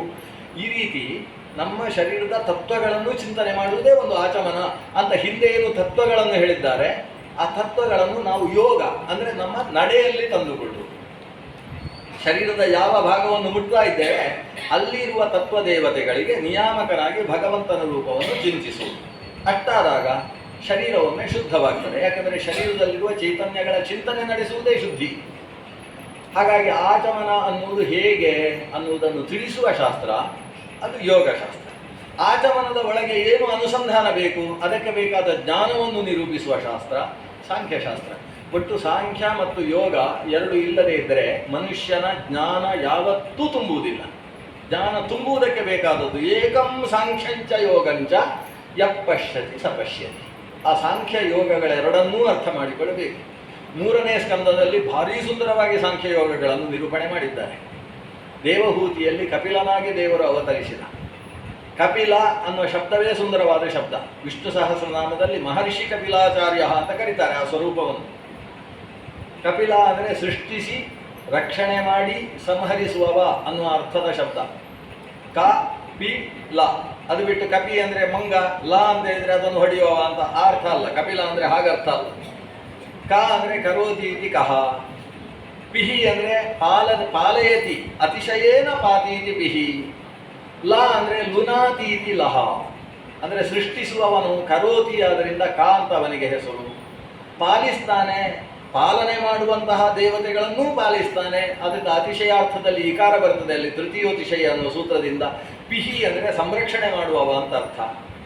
ಲಹ ಅಂದರೆ ಲಯಕರ್ತೃ, ಲುನಾತಿ, ಲೂವಿಚ್ಛೇದನೆ, ಮತ್ತೆ ಛೇದನೆ ಮಾಡಿಬಿಡ್ತಾನೆ. ಅದರಿಂದ ಅವನಿಗೆ ಲ ಅಂತ ಹೆಸರು. ಅಂದರೆ ಕಶ್ಚಾಸು ಪಿಶ್ಚಾಸು ಲಶ್ಚ ಕಪಿಲ. ಸೃಷ್ಟಿ ಸ್ಥಿತಿ ಲಯ ಈ ಮೂರನ್ನು ಮಾಡುವುದರಿಂದ ದೇವರಿಗೆ ಕ ಪಿ ಲ ಅಂತ ಹೆಸರು. ಇಂಗ್ಲಿಷಿನಲ್ಲಿ ಗಾಡ್ ಬಂದದ್ದು ಕಪಿಲದಿಂದ. ಅದು ಜನರೇಟರ್, ಆಪರೇಟರ್ ಮತ್ತು ಡೆಸ್ಟ್ರಾಯರ್ ಅಂತ 3 ಸೇರಿ ಗಾಡ್ ಅಂತ ಮಾಡಿದರಂತೆ. GOD ಅಂತ ಮಾಡಿದಾರಂತೆ. ಅಂದರೆ ಸೃಷ್ಟಿ ಸ್ಥಿತಿ ಲಯಗಳನ್ನು ಮಾಡುವವ ಅಂತ. ಅದು ಕಪಿಲ ಶಬ್ದದ ಮೂಲಭೂತವಾದಂತಹ ಅರ್ಥ. ಅಂತಹ ದೇವ ಕಪಿಲ ದೇವಹೂತಿಯನ್ನು ಮುಂದಿಟ್ಟುಕೊಂಡು ಲೋಕಕ್ಕೆ ಹೇಗೆ ತತ್ವಜ್ಞಾನ ಇದೆ, ಆ ತತ್ವವನ್ನು ನಾವು ಜೀವನದ ಯೋಗದಲ್ಲಿ ಹೇಗೆ ಬಳಸಬೇಕು ಅನ್ನುವುದನ್ನು ನಿರೂಪಣೆ ಮಾಡ್ತಾನೆ. ಆ ಹೊತ್ತಿಗೆ 30 ಯೋಗ ಬದುಕುವ ಕ್ರಮವನ್ನು 30 ಲೆಕ್ಕಾಚಾರದಲ್ಲಿ ಹೇಳ್ತಾನೆ. ವೈಷ್ಣವ ಯೋಗ ಅಂತ ಅದಕ್ಕೆ ಹೆಸರು. ಅದರಲ್ಲಿ ಪ್ರಾಣಾಯಾಮವೂ ಬರ್ತದೆ, ಧ್ಯಾನವೂ ಬರ್ತದೆ, ಧಾರಣೆಯೂ ಬರ್ತದೆ, ಸಮಾಧಿಯೂ ಬರುತ್ತೆ, ಆಸನವೂ ಬರ್ತದೆ. ಆಸನದಲ್ಲಿ ಶೀರ್ಷಾಸನ, ಶವಾಸನ ಅದೆಲ್ಲ ಬರುವುದಿಲ್ಲ. ಮತ್ತು ಅದರಲ್ಲಿ ಆಸನ ಬರುವುದು ಯಾವುದು ಅಂದರೆ ವೀರಾಸನ, ಸ್ವಸ್ತಿಕಾಸನ, ಪದ್ಮಾಸನ, ಕ್ರೌಂಚಾಸನ, ಈ ಆಸನಗಳು ಬರ್ತವೆ. ಅಂದರೆ ಧ್ಯಾನಕ್ಕೆ ಯೋಗ್ಯವಾದ ಆಸನಗಳನ್ನು ಹೇಳಿ ಹೇಗೆ ಕೂತುಕೊಳ್ಳಬೇಕು, ಕೂತುಕೊಂಡವ ಹೇಗೆ ಧ್ಯಾನ ಮಾಡಬೇಕು, ಈ ಧ್ಯಾನ ಯೋಗಗಳನ್ನು ಸಮಾಧಿಯ ತನಕ ನಿರೂಪಣೆ ಮಾಡ್ತಕ್ಕಂತಹ ಶಾಸ್ತ್ರ ಅದು ಯೋಗಶಾಸ್ತ್ರ. ಈ ಶಾಸ್ತ್ರವನ್ನೆಲ್ಲ ನಮ್ಮ ರುದ್ರದೇವರು ಕಲ್ತಿದ್ದಾರೆ. ರುದ್ರದೇವರಿಗೆ ಅದನ್ನು ಪಾಠ ಹೇಳಿದವರು ಯಾರು? ಸಾಕ್ಷಾತ್ ಚತುರ್ಮುಖ ಬ್ರಹ್ಮ. ಚತುರ್ಮುಖ ಬ್ರಹ್ಮನ ಮೂಲಕ ರುದ್ರದೇವರು ಅಧ್ಯಯನ ಮಾಡಿದರು. ಅದರಲ್ಲೂ ಯೋಗಶಾಸ್ತ್ರದಲ್ಲಿ ಕೆಲವು ಭಾಗಗಳನ್ನು ಶೇಷದೇವರು ರುದ್ರನಿಗೆ ಪಾಠ ಹೇಳಿದರು. ಶೇಷಶಾಸ್ತ್ರ ಅಂತ ಅದಕ್ಕೆ ಹೆಸರು. ಅದು ಶೇಷಶಾಸ್ತ್ರ ಅಂತ ಹೇಳಿದರೆ ಅದು ಯೋಗಶಾಸ್ತ್ರವೇ, ಶೇಷ ಹೇಳಿದಂತಹ ಪಾಠ. ಇವತ್ತು ರುದ್ರದೇವರು ಮುಂದಕ್ಕೆ ಶೇಷ ಪದವಿಗೆ ಹೋಗುವವರಿದ್ದಾರೆ. ಶೇಷ ಪದವಿಯಲ್ಲಿದ್ದಂತಹ ದೇವ ಈ ರುದ್ರನನ್ನು ಮುಂದಕ್ಕೆ ಶೇಷ ಪದವಿಗೆ ಬರುವುದಕ್ಕೆ ಬೇಕಾದಂತಹ ಶಕ್ತಿಯನ್ನು ತುಂಬಿಸುವ ಕೆಲಸ ಮಾಡ್ತಾನೆ. ಆ ಶಾಸ್ತ್ರದ ಅಧ್ಯಯನ ರುದ್ರನಿಂದ ನಡೆದಿದೆ.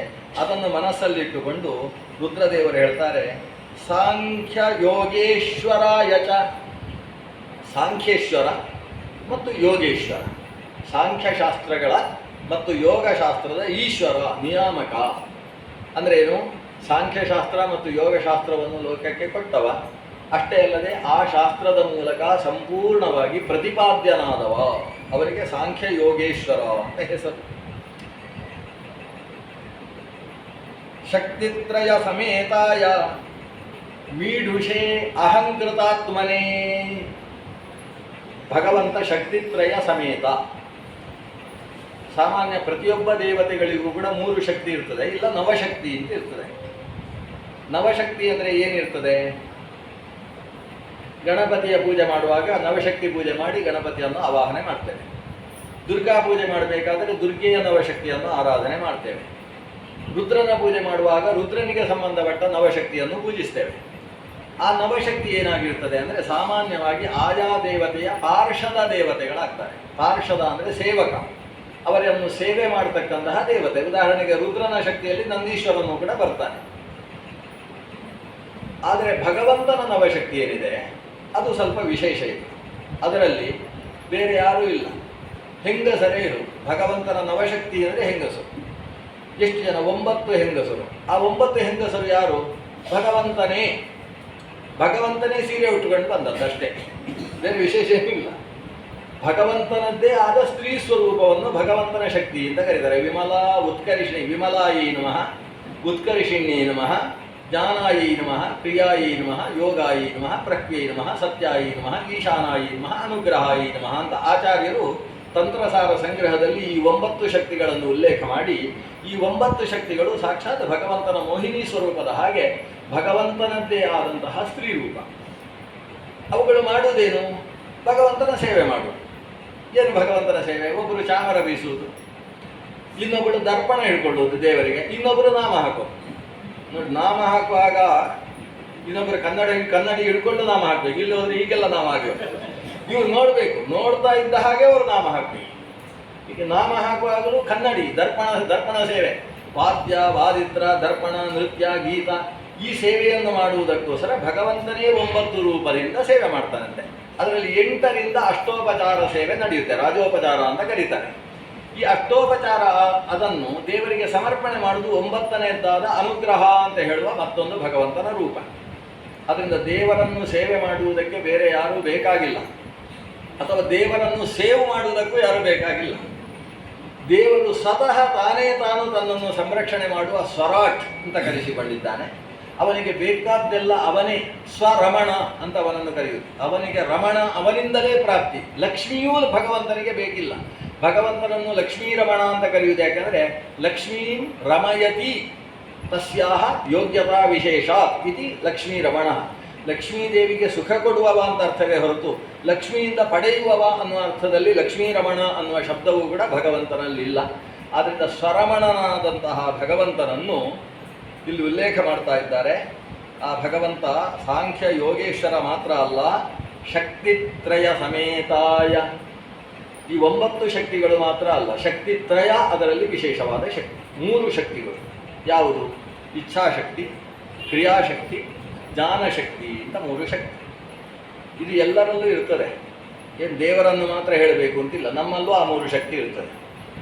ಈ ಮೂರು ಶಕ್ತಿ ಇಲ್ಲದೆ ಹೋದರೆ ಯಾವ ಕೆಲಸವೂ ನಡೆಯುವುದಿಲ್ಲ. ಈಗ ನಾನು ಪ್ರವಚನ ಮಾಡಬೇಕು ಅಂತ ಅನಿಸಿದರೆ ನನಗೆ ಮೊದಲೇನಾಗ್ತದೆ, ಪ್ರವಚನ ಮಾಡಬೇಕು ಅಂತ ಮೊದಲು ಇಚ್ಛೆ ಬರಬೇಕು. ಇಚ್ಛೆ ತುಂಬ ಜನಕ್ಕೆ ಬರ್ಬೋದು, ಎಲ್ಲರೂ ಪ್ರವಚನ ಮಾಡಲಿಕ್ಕೆ ಆಗ್ತದಾ? ಆ ಇಚ್ಛೆಯ ಹಿನ್ನೆಲೆಯಲ್ಲಿ ಜ್ಞಾನ ಬೇಕು. ಮೊದಲು ಜಾನಾತಿ, ಆಮೇಲೆ ಇಚ್ಛತೆ. ಇಚ್ಛೆ ಮಾಡಿದ ಕೂಡಲೇ ಕೆಲಸ ನಡೆಯುವುದಿಲ್ಲ. ಆಮೇಲೆ ಯತತೆ, ಪ್ರಯತ್ನ ಬೇಕು. ಹೀಗೆ ಜ್ಞಾನಶಕ್ತಿ, ಇಚ್ಛಾಶಕ್ತಿ, ಕ್ರಿಯಾಶಕ್ತಿ ಮೂರು ಶಕ್ತಿ ಸೇರಿದರೆ ಒಂದು ಕೆಲಸ ನಡೆಯುವುದು. ಒಬ್ಬ ಕುಂಬಾರನಿಂದ ಮಡಿಕೆ ಆಗಬೇಕಾದರೆ ಕುಂಬಾರನಿಗೆ ಮೊದಲು ಯಾವ ಮಣ್ಣಿನಿಂದ ಮಡಿಕೆ ಮಾಡುವುದು, ಆ ಮಣ್ಣನ್ನು ನೀರಿನಲ್ಲಿ ಹಾಕಿ ಎಷ್ಟು ದಿವಸ ಬಿಟ್ಟರೆ ಆ ಮಣ್ಣು ಸರಿಯಾಗಿ ಅಂಟು ಬರುತ್ತೆ, ಆ ಅಂಟು ಬಂದ ಮಣ್ಣಿಗೆ ನೀರು ಕಟ್ಟಬೇಕು ಅಥವಾ ನೀರಿನಲ್ಲಿ ಬರೀ ಒದ್ದೆ ಮಾಡಿದರೆ ಸಾಕು ಮಣ್ಣನ್ನು, ಹೇಗೆ, ಅದರ ಜ್ಞಾನ ಬೇಕು ಅವನಿಗೆ. ಆ ಜ್ಞಾನ ಇದ್ದವ ಆಮೇಲೆ ಆ ಮಣ್ಣಲ್ಲಿ ಎಷ್ಟು ದೊಡ್ಡ ಉಂಡೆ ಮಾಡಿದರೆ ಎಷ್ಟು ದೊಡ್ಡ ಮಡಿಕೆ ಆಗ್ತದೆ ಚಕ್ರದಲ್ಲಿ ಇಟ್ಟಾಗ ಅಂತ, ಆ ಉಂಡೆ ಎಷ್ಟು ಮಾಡಬೇಕು ಅನ್ನೋದು ಅವನಿಗೆ ಜ್ಞಾನ ಬೇಕು. ಅಷ್ಟು ದೊಡ್ಡ ಮಣ್ಣಿನ ಪಿಂಡವನ್ನು ಮಾಡಿ ಅದನ್ನು ಚಕ್ರದ ಮಧ್ಯದಲ್ಲಿಟ್ಟು ಚಕ್ರವನ್ನು ಎಷ್ಟು ಜೋರು ತಿರುಗಿಸಬೇಕು. ಇವಾಗ ಚಕ್ರವನ್ನು ಎದ್ವಾದದ್ದು ತಿರುಗಿಸಿದರೆ ಆ ಮಡಿಕೆ ಎಲ್ಲ ಇವನು ತಲೆ ಮೇಲೆ ಬಂದು ಕೂತಿರ್ತದೆ, ಹಾರಿಕೊಂಡು. ಅದು ಸರಿಯಾಗಿ ಮಡಿಕೆ ಆಗಬೇಕಾದ್ರೆ ಚಕ್ರ ತಿರುಗಿಸುವ ವೇಗ ಎಷ್ಟಿರಬೇಕು ಗೊತ್ತಿರಬೇಕು ಅವನಿಗೆ. ಅದನ್ನು ಸರಿಯಾದ ಆಕಾರಕ್ಕೆ ತರುವಾಗ ವೇಗ ಹೇಗಿರಬೇಕು, ಅದು ವಿಶಾಲವಾಗಬೇಕಾದ್ರೆ ವೇಗ ಎಷ್ಟಿರಬೇಕು, ಇಷ್ಟು ತಿಳ್ಕೊಂಡವ ಮಾತ್ರ ಆ ಮಡಿಕೆ ಮಾಡ್ತಾನೆ. ಮಡಿಕೆ ಮಾಡಿದ ಮೇಲೆಯೂ ಅದನ್ನು ಬೆಂಕಿಯಲ್ಲಿ ಎಷ್ಟು ಹೊತ್ತು ಕಾಯಿಸಬೇಕು, ಒಂದು ಬಾರಿ ಕಾಯಿಸಿ ಮಧ್ಯದಲ್ಲಿ ಎಷ್ಟು ಬಾರಿ ನೀರಿನಲ್ಲಿ ಮುಳುಗಿಸಬೇಕು. ಒಂದೇ ಬಾರಿ ಮುಳುಗಿಸಿದರೆ ಅದು ಸ್ಮಶಾನಕ್ಕೆ ಬೇಕಾದ ಮಡಿಕೆ ಆಗ್ತದೆ ಹೊರತು ಅದು ಸಾರು ಹುಳಿ ಮಾಡುವುದಕ್ಕೆ ಮಡಿಕೆ ಆಗುವುದಿಲ್ಲ. ಮತ್ತು 2 ಬಾರಿ ಬಿಸಿ ಮಾಡಿ 2 ಬಾರಿ ಮುಳುಗಿಸಿದರೆ ಅದರಲ್ಲಿ ಬರೀ ತೊಪ್ಪಲು ಮಾಡ್ಬೋದು, ಅದರಲ್ಲಿ ಮೊಸರು ಹಾಲು ಇದು ಮಾಡ್ಬೋದೇ ಹೊರತು ಅದು ಬೆಂಕಿಯಲ್ಲಿಡುವುದಕ್ಕೆ ಸಾಧ್ಯವಾಗುವುದಿಲ್ಲ. 3 ಬಾರಿ ಬಿಸಿ ಮಾಡಿದರೆ ಅದು ಉಚಿತವಾದದ್ದು. 4 ಬಾರಿ ಮಾಡಿದರೆ ಅದನ್ನು ಸ್ಟೇಜಲ್ಲಿ ಕೂತ್ಕೊಂಡು ಘಟಂ ಅಂತ ಹೊಡೆಯುವುದಕ್ಕೂ ಆಗ್ತದೆ. ಹಾಗಾದರೆ ಮಡಿಕೆಯನ್ನು ಹೇಗೆ ಮಾಡಬೇಕು ಅನ್ನೋದರ ಬಗ್ಗೆ ಜ್ಞಾನ ಅವನಿಗೆ ಬೇಕಲ್ವಾ, ಮೊದಲು ಜ್ಞಾನ ಬೇಕು. ಜ್ಞಾನ ಇದ್ದ ಕೂಡಲೇ ಮಡಿಕೆ ಮಾಡಲಿಕ್ಕೆ ಆಗುವುದಿಲ್ಲ, ಅವನಿಗೆ ಇಚ್ಛೆ ಬೇಕು, ಮಾಡಬೇಕು ಅನ್ನೋ ಬಯಕೆ ಹುಟ್ಟಬೇಕು. ಬಯಕೆ ಹುಟ್ಟಿದ ಮೇಲೆ ಮಾಡುವ ಕ್ರಿಯೆಯಲ್ಲಿ ತನ್ನನ್ನು ತೊಡಗಿಸಿಕೊಳ್ಳಬೇಕು. ಈ ಜ್ಞಾನಶಕ್ತಿ, ಇಚ್ಛಾಶಕ್ತಿ, ಕ್ರಿಯಾಶಕ್ತಿ ಅನ್ನುವುದು ಪ್ರತಿಯೊಂದು ಕ್ರಿಯೆಯ ಹಿನ್ನೆಲೆಯಲ್ಲೂ ಪ್ರತಿಯೊಂದು ಸೃಷ್ಟಿಯ ಹಿನ್ನೆಲೆಯಲ್ಲೂ ಇರತಕ್ಕಂತಹ 3 ಶಕ್ತಿಗಳು. ಇದನ್ನೇ ಶ್ರೀ ಭೂ ದುರ್ಗಾ ಅಂತ ಕರೆಯುವುದು. ಭಗವಂತನ ಜೊತೆಯಲ್ಲಿರುವ 3 ಶಕ್ತಿಗಳು. ಸಾಮಾನ್ಯವಾಗಿ ಶಕ್ತಿ ಅಂತ ಹೇಳಿದ್ರು, ಹೆಂಡತಿ ಅಂತ ಹೇಳಿದ್ರು ಅರ್ಥ ಒಂದೇ. ನಿಮ್ಮ ಶಕ್ತಿ ಮನೆಯಲ್ಲಿದೆಯೋ? ಹೌದು, ನಮ್ಮ ಶಕ್ತಿ ಮನೆಯಲ್ಲೇ ಇರುವುದು ಅಂತ ಹೇಳೋದು. ಶಕ್ತಿ ಅಂತ ಹೇಳಿದ್ರೆ ಹೆಂಡತಿ ಅಂತ ಅರ್ಥ. ಅದು ಕರ್ನಾಟಕ ಸರ್ಕಾರಕ್ಕೂ ಅರ್ಥ ಆದದ್ದು ವಿಶೇಷ ಆಯ್ತಾ. ಶಕ್ತಿ ಅಂದರೆ ಪತ್ನಿ ಅಂತ ಅರ್ಥ. ಇಲ್ಲಿ ಶಕ್ತಿತ್ರಯ ಸಮೇತಾಯ, ಭಗವಂತನ ಶಕ್ತಿತ್ರಯ 3 ಶಕ್ತಿ, ಜ್ಞಾನೇಚ್ಛಾ ಕ್ರಿಯಾಶಕ್ತಿಗಳು. ಈ ಶಕ್ತಿಯಿಂದಲ್ಲವೇ ಭಗವಂತನ ಎಲ್ಲ ಸೃಷ್ಟಿಯು ಕೂಡ ನಡೆದಿರುವುದು. ಆದ್ದರಿಂದ ಲೋಕ ಸೃಷ್ಟಿಗೆ ಕಾರಣವಾದ ಶಕ್ತಿತ್ರಯ ಸಮೇತನಾದ ನಮ್ಮ ಏನು 3 ಶಕ್ತಿ ಇದೆ ಅದು ಆಗಾಗ ಕುಂಠಿತವಾಗ್ತದೆ. ಇವತ್ತು ನಮಗೆ ಚೆನ್ನಾಗಿ ಜ್ಞಾನ ಇರ್ತದೆ, ಆಮೇಲೆ ಕೆಲವು ಸಮಯ ಹೋದ ಮೇಲೆ ಮರೆತು ಹೋಗ್ತದೆ. ಕೆಲವು ದೀರ್ಘಕಾಲ ಇರುವುದು. ಒಂದು ಸೈಕಲ್ ಕಲ್ತ್ರೆ ಮರೆತು ಹೋಗುವುದಿಲ್ಲ, ಮತ್ತೊಂದು ಈಜಲಿಕ್ಕೆ ಕಲ್ತ್ರೆ ಮರೆತು ಹೋಗುವುದಿಲ್ಲ. ಆದರೆ ಈಜಲಿಕ್ಕೆ ಕಲ್ತರೂ ಕೂಡ ಸಾಯುವ ಹೊತ್ತಿಗೆ ನೆನಪಾಗ್ತದೆ ಹೊರತು ಕೆಲವು ಸಲ ನೆನಪಾಗುವುದಿಲ್ಲ. ಕೆಲವು ಸಲ ಸಾಯುವ ಹೊತ್ತಿಗೆ ನೆನಪಾಗುವುದಿಲ್ಲ, ಬೇರೆ ಸಮಯದಲ್ಲಿ ನೆನಪಾಗ್ತದೆ. ಅದರಿಂದ ಕಲ್ತದ್ದು ಮರಿಬಾರದು ಅಂತಿಲ್ಲ. ಜ್ಞಾನೇಚ್ಛಾ ಕ್ರಿಯಾಶಕ್ತಿಗಳು ನಮ್ಮಲ್ಲಿ ಇದ್ದದ್ದು ಹಾಗೇ ಮುಂದುವರಿಯುವುದಿಲ್ಲ. ಆದರೆ ಭಗವಂತನದ್ದು ಹಾಗಲ್ಲ. ಈ 3 ಶಕ್ತಿಗಳು ಅನಾದಿ ಕಾಲದಿಂದ ಅನಂತ ಕಾಲದ ತನಕ ಇರುವ ಕಾರಣದಿಂದ ಅವ ಶಕ್ತಿತ್ರಯ ಸಮೇತ ಅಂತ ಕರೆಸಿಕೊಂಡಿದ್ದಾನೆ. ನಾವು ಶಕ್ತಿತ್ರಯ ಉಪೇತ, ಅವನು ಶಕ್ತಿತ್ರಯ ಸಮೇತ. ಸಂಹಿತನಾದಾಗ ಸಮೇತ ಅಂತ ಕರೆಯುವುದು. ಅದು ಯಾವತ್ತೂ ಅವನಲ್ಲಿ ದೂರ ಹೋಗದೇ ಇರುವ ಹಾಗೆ ಇರುವವ. ಶಕ್ತಿತ್ರಯ ಸಮೇತಾಯ ಮೀಢುಷೇ ಅಹಂಕೃತಾತ್ಮನೇ. ಸಾಮಾನ್ಯ ರುದ್ರದೇವರನ್ನು ಮೀಢ್ವಾನ್ ಅಂತ ಕರೆಯೋದು. ಮೀಢ್ವಾನ್ ಅನ್ನೋದಕ್ಕೆ ಅರ್ಥ ಏನು? ಮೃಡ. ನಮೋ ಮೃಡ ನಮೋ ನಮೋ ನಮ ಉಮೇಶ ತುಭ್ಯಂ ನಮಃ. ನಾರಾಯಣ ಪಂಡಿತರು ಒಮ್ಮೆ ಈ ದಕ್ಷಿಣ ಭಾರತಕ್ಕೆ ಬಂದಾಗ ಶಿವದೇವಳಕ್ಕೆ ಪ್ರವೇಶ ಮಾಡಿದರು, ದೇವರನ್ನು ದರ್ಶನ ಮಾಡಬೇಕು ಅಂತ. ಆದರೆ ಅವತ್ತು ಅರ್ಚಕರಿಗೆ ಗಂಡು ಮಗು ಆಗಿತ್ತು. ಅವರು ಬಾಗಿಲು ಹಾಕಿ ಮನೆಗೆ ಹೋಗಿದ್ದಾರೆ. ಇಲ್ಲಿ ದೇವರನ್ನು ನೋಡುವುದಕ್ಕೆ ಆ ಕಾಲದಲ್ಲಿ ಅವಕಾಶ ಇಲ್ಲ ಅಂತ ಆಯಿತು. ಅಲ್ಲಿ ಒಬ್ಬರು ಮ್ಯಾನೇಜರ್ ಇದ್ದರು, ಆ ಕಾಲದಲ್ಲೂ ಎಲ್ಲ ಮ್ಯಾನೇಜ್ ಮಾಡ್ತಾ ಇದ್ರು ದೇವಸ್ಥಾನವನ್ನು. ಅವರ ಹತ್ರ ಕೇಳಿದರು ನಾರಾಯಣ ಪಂಡಿತರು, ದೇವರ ದರ್ಶನ ಆಗಬೇಕಿತ್ತು, ಅದು ಅರ್ಚಕರಲ್ಲಿ ಕೀ ಇರ್ತದೆ, ನಮ್ಮಲ್ಲಿ ಕೀ ಇರುವುದಿಲ್ಲ ಅಂತ ಹೇಳಿದರು. ಹಾಗಾದರೆ ಏನು ಮಾಡುವುದು? ನಾರಾಯಣ ಪಂಡಿತರು ಅಲ್ಲಿ ಕೂತುಕೊಂಡು ಒಂದು ಸ್ತೋತ್ರ ಮಾಡ್ತಾರೆ. ಆ ಸ್ತೋತ್ರಕ್ಕೆ ಶಿವಸ್ತುತಿ ಅಂತ ಹೆಸರು. ಶಿವಸ್ತುತಿಯ ಕೊನೆಯಲ್ಲಿ ಸ್ತೋತ್ರ ಮಾಡ್ತಾರೆ. ನಮಃ ಶಿವ ಶಿವ ಶಿವ ಶಿವ ಶಿವಾರ್ಥ ಕೃಂತ ಶಿವಂ, ನಮೋ ಹರ ಹರ ಹರ ಹರ ಹರ ಅಂತರೀಮೇ ದೃಶಂ, ನಮೋ ಭವ ಭವ ಭವ ಪ್ರಭವ ಭೂತಯೇ ಸಂಪದಾಂ, ನಮೋ ಮೃಡ ನಮೋ ನಮೋ ನಮ ಉಮೇಶ ತುಭ್ಯಂ ನಮಃ ಅಂತ ಹೇಳಿದಾಗ ಬಾಗಿಲು ತೆರೀತಂತೆ. ಕೀ ಬರಲೇ ಇಲ್ಲ. ಕೀ ಬರದೇ ಹೋದರೂ ಬಾಗಿಲು ತೆರೀತು. ದೇವರ ದರ್ಶನವನ್ನು ಮಾಡಿ ಅಲ್ಲಿದ್ದಂತಹ ಸರೋವರದ ನೀರು ತೆಗೆದುಕೊಂಡು ಬಂದು ಆ ದೇವರಿಗೆ ತಾವು ಅಭಿಷೇಕವನ್ನು ಮಾಡಿ ಪ್ರದಕ್ಷಿಣೆ ಬಂದು ನಮಸ್ಕಾರ ಮಾಡಿ ಹೋದರು ಅಂತ ಒಂದು ಇತಿಹಾಸ, ಐತಿಹ್ಯ ಹೀಗೆ. ಆದರೆ ಆ ರುದ್ರದೇವರ ಮುಂದೆ ನಮೋ ಮೃಡ ಅಂತ ಕರೀತಾರೆ. ಮೃಡ ಅಂದರು ಮೀಢ್ವಾನ್ ಅಂದರು ಅರ್ಥ ಒಂದೇ. ಅದಕ್ಕೆ ಏನು ಅರ್ಥ ಅಂದರೆ ಬಯಸಿದ್ದನ್ನು ಕರೆದು ಕೊಡುವವ ಅಂತ ಅರ್ಥ. ಮೀಢ್ವಾನ್ ಅಂದರೆ ಹಾಲು ಕರೆದು ಕೊಡುವ ಗೋಪಾಲಕನ ಹಾಗೆ ಇವ ಏನು ಬಯಸಿದ್ದಾನೆ ಅದನ್ನು ಕರೆದು ಕೊಡುವವನಿಗೆ ಮೀಢ್ವಾನ್ ಅಂತ ಹೆಸರು. ಆ ಹೆಸರನ್ನು ಇಲ್ಲಿ ರುದ್ರದೇವ ತನ್ನ ಹೆಸರು ಲೋಕದಲ್ಲಿ ಚಾಲ್ತಿಯಾದದ್ದನ್ನು ದೇವರಿಗೆ ಪ್ರಯೋಗ ಮಾಡ್ತಾನೆ. ನಾನು ಸಾಮಾನ್ಯ ಮೀಢ್ವಾನ್, ಅವನು ನಿಜವಾದ ಮೀಢ್ವಾನ್. ಯಾಕಂದರೆ ನನ್ನ ಹತ್ರ ಕೆಲವನ್ನು ಕೇಳಿದರೆ, ಯಾರಾದರೂ ಬಂದು ರುದ್ರನ ಹತ್ರ ಹೋಗಿ ನನಗೆ ಏನು ಬೇಕು ಅಂತ ರುದ್ರ ಕೇಳ್ತಾನೆ, ನಮಗೆ ಅದು ಇದು ಸಾಕಾಗುವುದಿಲ್ಲ ಮೋಕ್ಷ ಬೇಕು ಅಂತ ಕೇಳಿದರೆ ರುದ್ರ ಏನು ಮಾಡ್ತಾನೆ, ಅಲ್ಲಿಂದ ಒಂದು ಮೆಸೇಜ್ ಮಾಡ್ತಾನೆ ಭಗವಂತನಿಗೆ. ಭಗವಂತ ಹೀಗೆ ಕೇಳ್ತಾ ಇದ್ದಾರೆ, ಇದು ನಿನ್ನ ಜವಾಬ್ದಾರಿಯ ಕೆಲಸ, ನಾನು ಅಸ್ತು ಅಂತ ಹೇಳಿದ್ದೇನೆ, ದಯವಿಟ್ಟು ನೀನು ಈಡೇರಿಸಿಕೊಳ್ಬೇಕು ಅಂತ ಹೇಳ್ತಾನೆ. ಚತುರ್ಮುಖ ಬ್ರಹ್ಮನು ಹಾಗೆ ಮಾಡುವುದು. ಆದ್ದರಿಂದ ಎಲ್ಲವನ್ನೂ ಕೊಡುವ ಶಕ್ತಿ ಇವರಲ್ಲಿಲ್ಲ. ಎಲ್ಲವನ್ನೂ ಕೊಡುವವ ಸರ್ವದಾತ ಅಂತ ಕರೆಸಿಕೊಂಡವ ಭಗವಂತ. ಆದ್ದರಿಂದ ಭಗವಂತನೇ ನಿಜವಾದ ಮೀಢ್ವಾನ್, ಮೀಢುಷೇ, ಎಲ್ಲವನ್ನೂ ಕೊಡತಕ್ಕಂತಹ ದೇವನೇ. ಅಹಂಕೃತಾತ್ಮನೇ, ಇನ್ನೊಂದು ರುದ್ರನಿಗೆ ಹೆಸರಿದೆ, ಅಹಂಕೃತಾತ್ಮ ಅಂತ ರುದ್ರನಿಗೆ ಹೆಸರು. ಯಾಕಂದರೆ ಅವ ಅಹಂಕಾರ ತತ್ವಕ್ಕೆ ಅಭಿಮಾನಿ. ಅಹಂಕೃತ ಅಂದರು, ಅಹಂಕೃತಿ ಅಂದರು, ಅಹಂಕಾರ ಅಂದರು, ಎಲ್ಲ ಅರ್ಥ ಒಂದೇ. ಅಹಂಕೃತಾತ್ಮ ಅಂದ್ರೆ ಏನು? ಅಹಂಕಾರಾತ್ಮ, ಅಹಂಕಾರಕ್ಕೆ ನಿಯಾಮಕ ಅಂತ ಅರ್ಥ. ಆದರೆ ರುದ್ರದೇವರು ತನ್ನ ಹೆಸರನ್ನೆಲ್ಲ ದೇವರಿಗೆ ಅರ್ಪಿಸ್ತಾ ಇದ್ದಾರೆ. ಸ್ವಾಮಿ, ಇದೆಲ್ಲ ಎರವಲು ಪಡೆದಿರತಕ್ಕಂತಹ ನಾಮಗಳು, ನೀನು ಕೊಟ್ಟದ್ರಿಂದ ನನಗೆ ಹೆಸರು, ಇಲ್ಲೇ ಹೋದರೆ ನನಗೆಲ್ಲ ಹೆಸರು ಉಂಟು ಅಂತ ರುದ್ರದೇವ ಹೇಳ್ತಾ ಇದ್ದಾನೆ. ಬ್ರಹ್ಮದೇವರ ಎರಡು ಹುಬ್ಬಿನ ಮಧ್ಯದಿಂದ ರುದ್ರನ ಆವಿರ್ಭಾವ. ರುದ್ರ ಆವಿರ್ಭವಿಸಿದ ಕೂಡಲೇ ಅಳುವುದಕ್ಕೆ ಪ್ರಾರಂಭಿಸಿದ ಅಂತ 3ನೇ ಸ್ಕಂದ ಭಾಗವತ ಹೇಳ್ತದೆ. ಅತ್ತ ಅಂತೆ ಚತುರ್ಮುಖ ಬ್ರಹ್ಮ ಕೇಳ್ತಾನೆ, ಯಾಕೆ ಮಗು ಅಳ್ತಾ ಇದ್ದಿ, ಏನು ಸಮಸ್ಯೆ? ಅದಕ್ಕೆ ಈ ಮಗು ಅಳ್ತಾ ಹೇಳ್ತದೆ, ನನಗೆ ಹೆಸರು ಬೇಕು ಅಂತ. ಹೆಸರಿಗೋಸ್ಕರ ಅತ್ತದ್ದಂತೆ. ಹೆಸರು ಬೇಕು ಅಂತ ಹೇಳಿದಾಗ ಚತುರ್ಮುಖ ಬ್ರಹ್ಮ 11 ಹೆಸರುಗಳನ್ನು ಕೊಡ್ತಾನೆ. ಅದರಲ್ಲಿ ಮಹಾದೇವ ಅಂತ ಒಂದು ಹೆಸರು, ರುದ್ರ ಅಂತ ಒಂದು, ಶರ್ವ ಅಂತ ಮತ್ತೊಂದು, ಭವ ಅಂತ ಮತ್ತೊಂದು, ಹೀಗೆ ಒಂದು 11 ಹೆಸರುಗಳನ್ನು ಕೊಡ್ತಾನೆ. 11 ಹೆಸರು ಕೊಟ್ಟಾಗ ಸಮಾಧಾನ ಆಯ್ತು ಈ ಮಗುವಿಗೆ. ಅಂತೂ ಹುಟ್ಟಿದ ಕೂಡಲೇ ಅತ್ತದ್ದು ಹೆಸರಿಗೋಸ್ಕರ. ಅತ್ತದ್ದರಿಂದ ಅವನಿಗೆ ರುದ್ರ ಅಂತ ಒಂದು ಹೆಸರಾಯ್ತಂತೆ. ರೋದನಾಥ್ ರುದ್ರ ಇತ್ಯಾಹುಹು ಅಂತ ರುದ್ರ ಅಂತ ಒಂದು ಹೆಸರಾಯಿತು. ಸೃಷ್ಟಿಯಲ್ಲಿ ಮೊದಲು ಅತ್ತ ಮಗು ಅನ್ನೋದ್ರಿಂದ ಅದಕ್ಕೆ ರುದ್ರ ಅಂತ. ಇಲ್ಲಿ ಹೋದರೆ ನಾವೆಲ್ಲ ರುದ್ರರೇ, ಅಳದೇ ಹುಟ್ಟಿದವರು ಯಾರಿದ್ದಾರೆ? ಅಕಸ್ಮಾತ್ ಹುಟ್ಟಿ ನಾವು ಅಳದೇ ಹೋದರೆ ತಂದೆ ತಾಯಿ ಅಳ್ತಾ ಇತ್ತು. ನಾವು ಅತ್ತದ್ರಿಂದ ಅವರು ನಕ್ಕಿತ್ತು, ಏನು ಮಿಠಾಯಿ ಹಂಚಿದ್ದೆ. ಹಾಗಾದರೆ ಅಳುವುದು ಅನ್ನೋದು ಇಲ್ಲಿ ಬೇಕಾಯಿತು. ಸೃಷ್ಟಿಯಲ್ಲಿ ಆರಂಭದಲ್ಲಿ ಹುಟ್ಟಿದವರು ಅಳುವುದು ಅಂತ ಇರಲಿಲ್ಲ. ಭಗವಂತ ನಾರಾಯಣ ಎಲ್ಲೆಲ್ಲಿ ಆವಿರ್ಭಾವಗೊಂಡಿದ್ದಾನೆ, ಆತ ಹುಟ್ಟಿದಾಗ ಅತ್ತದ್ದಕ್ಕೆ ದೃಷ್ಟಾಂತ ಇಲ್ಲ. 8 ತಿಂಗಳು ಅಲ್ಲ, 9 ತಿಂಗಳ ತನಕ ದೇವಕೀ ದೇವಿಯ ಗರ್ಭದಲ್ಲೇ ಇದ್ದಂತಹ ದೇವರು 9 ತಿಂಗಳು 10ನೇ ದಿವಸಕ್ಕೆ ಸರಿಯಾಗಿ ಅಷ್ಟಮಿಯ ಮಧ್ಯರಾತ್ರಿಯಲ್ಲಿ ಆಕೆ ಹೆತ್ತಾಗ ಇವ ನಗುತ್ತಾ ತಮದ್ಭುತಂ ಬಾಲಕಂತ ಅದ್ಭುತ ಬಾಲಕನಾಗಿ ಕಾಣಿಸಿಕೊಂಡ. ಅಳುತ್ತಾ ಮಗು ಹುಟ್ಟಿದ್ದಕ್ಕೆ ಉದಾಹರಣೆ ಇಲ್ಲ. ಹೋಗಲಿ, ಲಕ್ಷ್ಮೀದೇವಿ ಆ ಕಡೆಯಿಂದ ಯಶೋಧಾ ಗರ್ಭ ಸಂಭವ ಅಂತ ಯಶೋಧಾ ಗರ್ಭದಲ್ಲಿ ಹುಟ್ಟಿದ ಮಗು ಹುಟ್ಟಿದಾಗ ಅಳಲಿಲ್ಲ. ಅಲ್ಲಿಂದ ವಸುದೇವ ತಂದು ಈ ಮನೆಯಲ್ಲಿ ಕಂಸನ ಕಾರಾಗಾರದ ಒಳಗೆ ತಂದು ಅಲ್ಲಿ ನೆಲದಲ್ಲಿಟ್ಟಾಗ ಅಳುವುದಕ್ಕೆ ಶುರು ಮಾಡಿದೆ. ಯಾಕಂದರೆ ಕಂಸನಿಗೆ ತಿಳಿಸಬೇಕಾಗಿದೆ ಮಗು ಹುಟ್ಟಿದೆ ಅಂತ. ಹುಟ್ಟಿದ ಮಗು ಅಳುವುದು ಅನ್ನೋದು ಪ್ರಾಣದೇವರಲ್ಲೂ ಇಲ್ಲ. ಕೇಸರಿ ಅಂಜನ ಅನ್ನುವ ದಂಪತಿಗಳಲ್ಲಿ ಪ್ರಾಣದೇವ ಹನುಮಂತನಾಗಿ ಅವತರಿಸಿದರೆ ಹನುಮಂತ ಹುಟ್ಟುವಾಗಲೇ ಭೂಮಿಯನ್ನು ಪುಡಿ ಮಾಡಿದಂತಹ ವ್ಯಕ್ತಿ, ಹುಟ್ಟಿ ಹಾಗೆ ಆಕಾಶಕ್ಕೆ ನೆಗೆದಂತಹ ವ್ಯಕ್ತಿ, ಅಳ್ತಾ ಕೂತುಕೊಂಡಂತಹ ಮಗು ಅಲ್ಲ. ಹಾಗಾದರೆ ವಾಯುದೇವರ ಅವತಾರ ಕಾಲದಲ್ಲೂ ಅಳುವಿಕೆ ಅನ್ನೋದಿಲ್ಲ.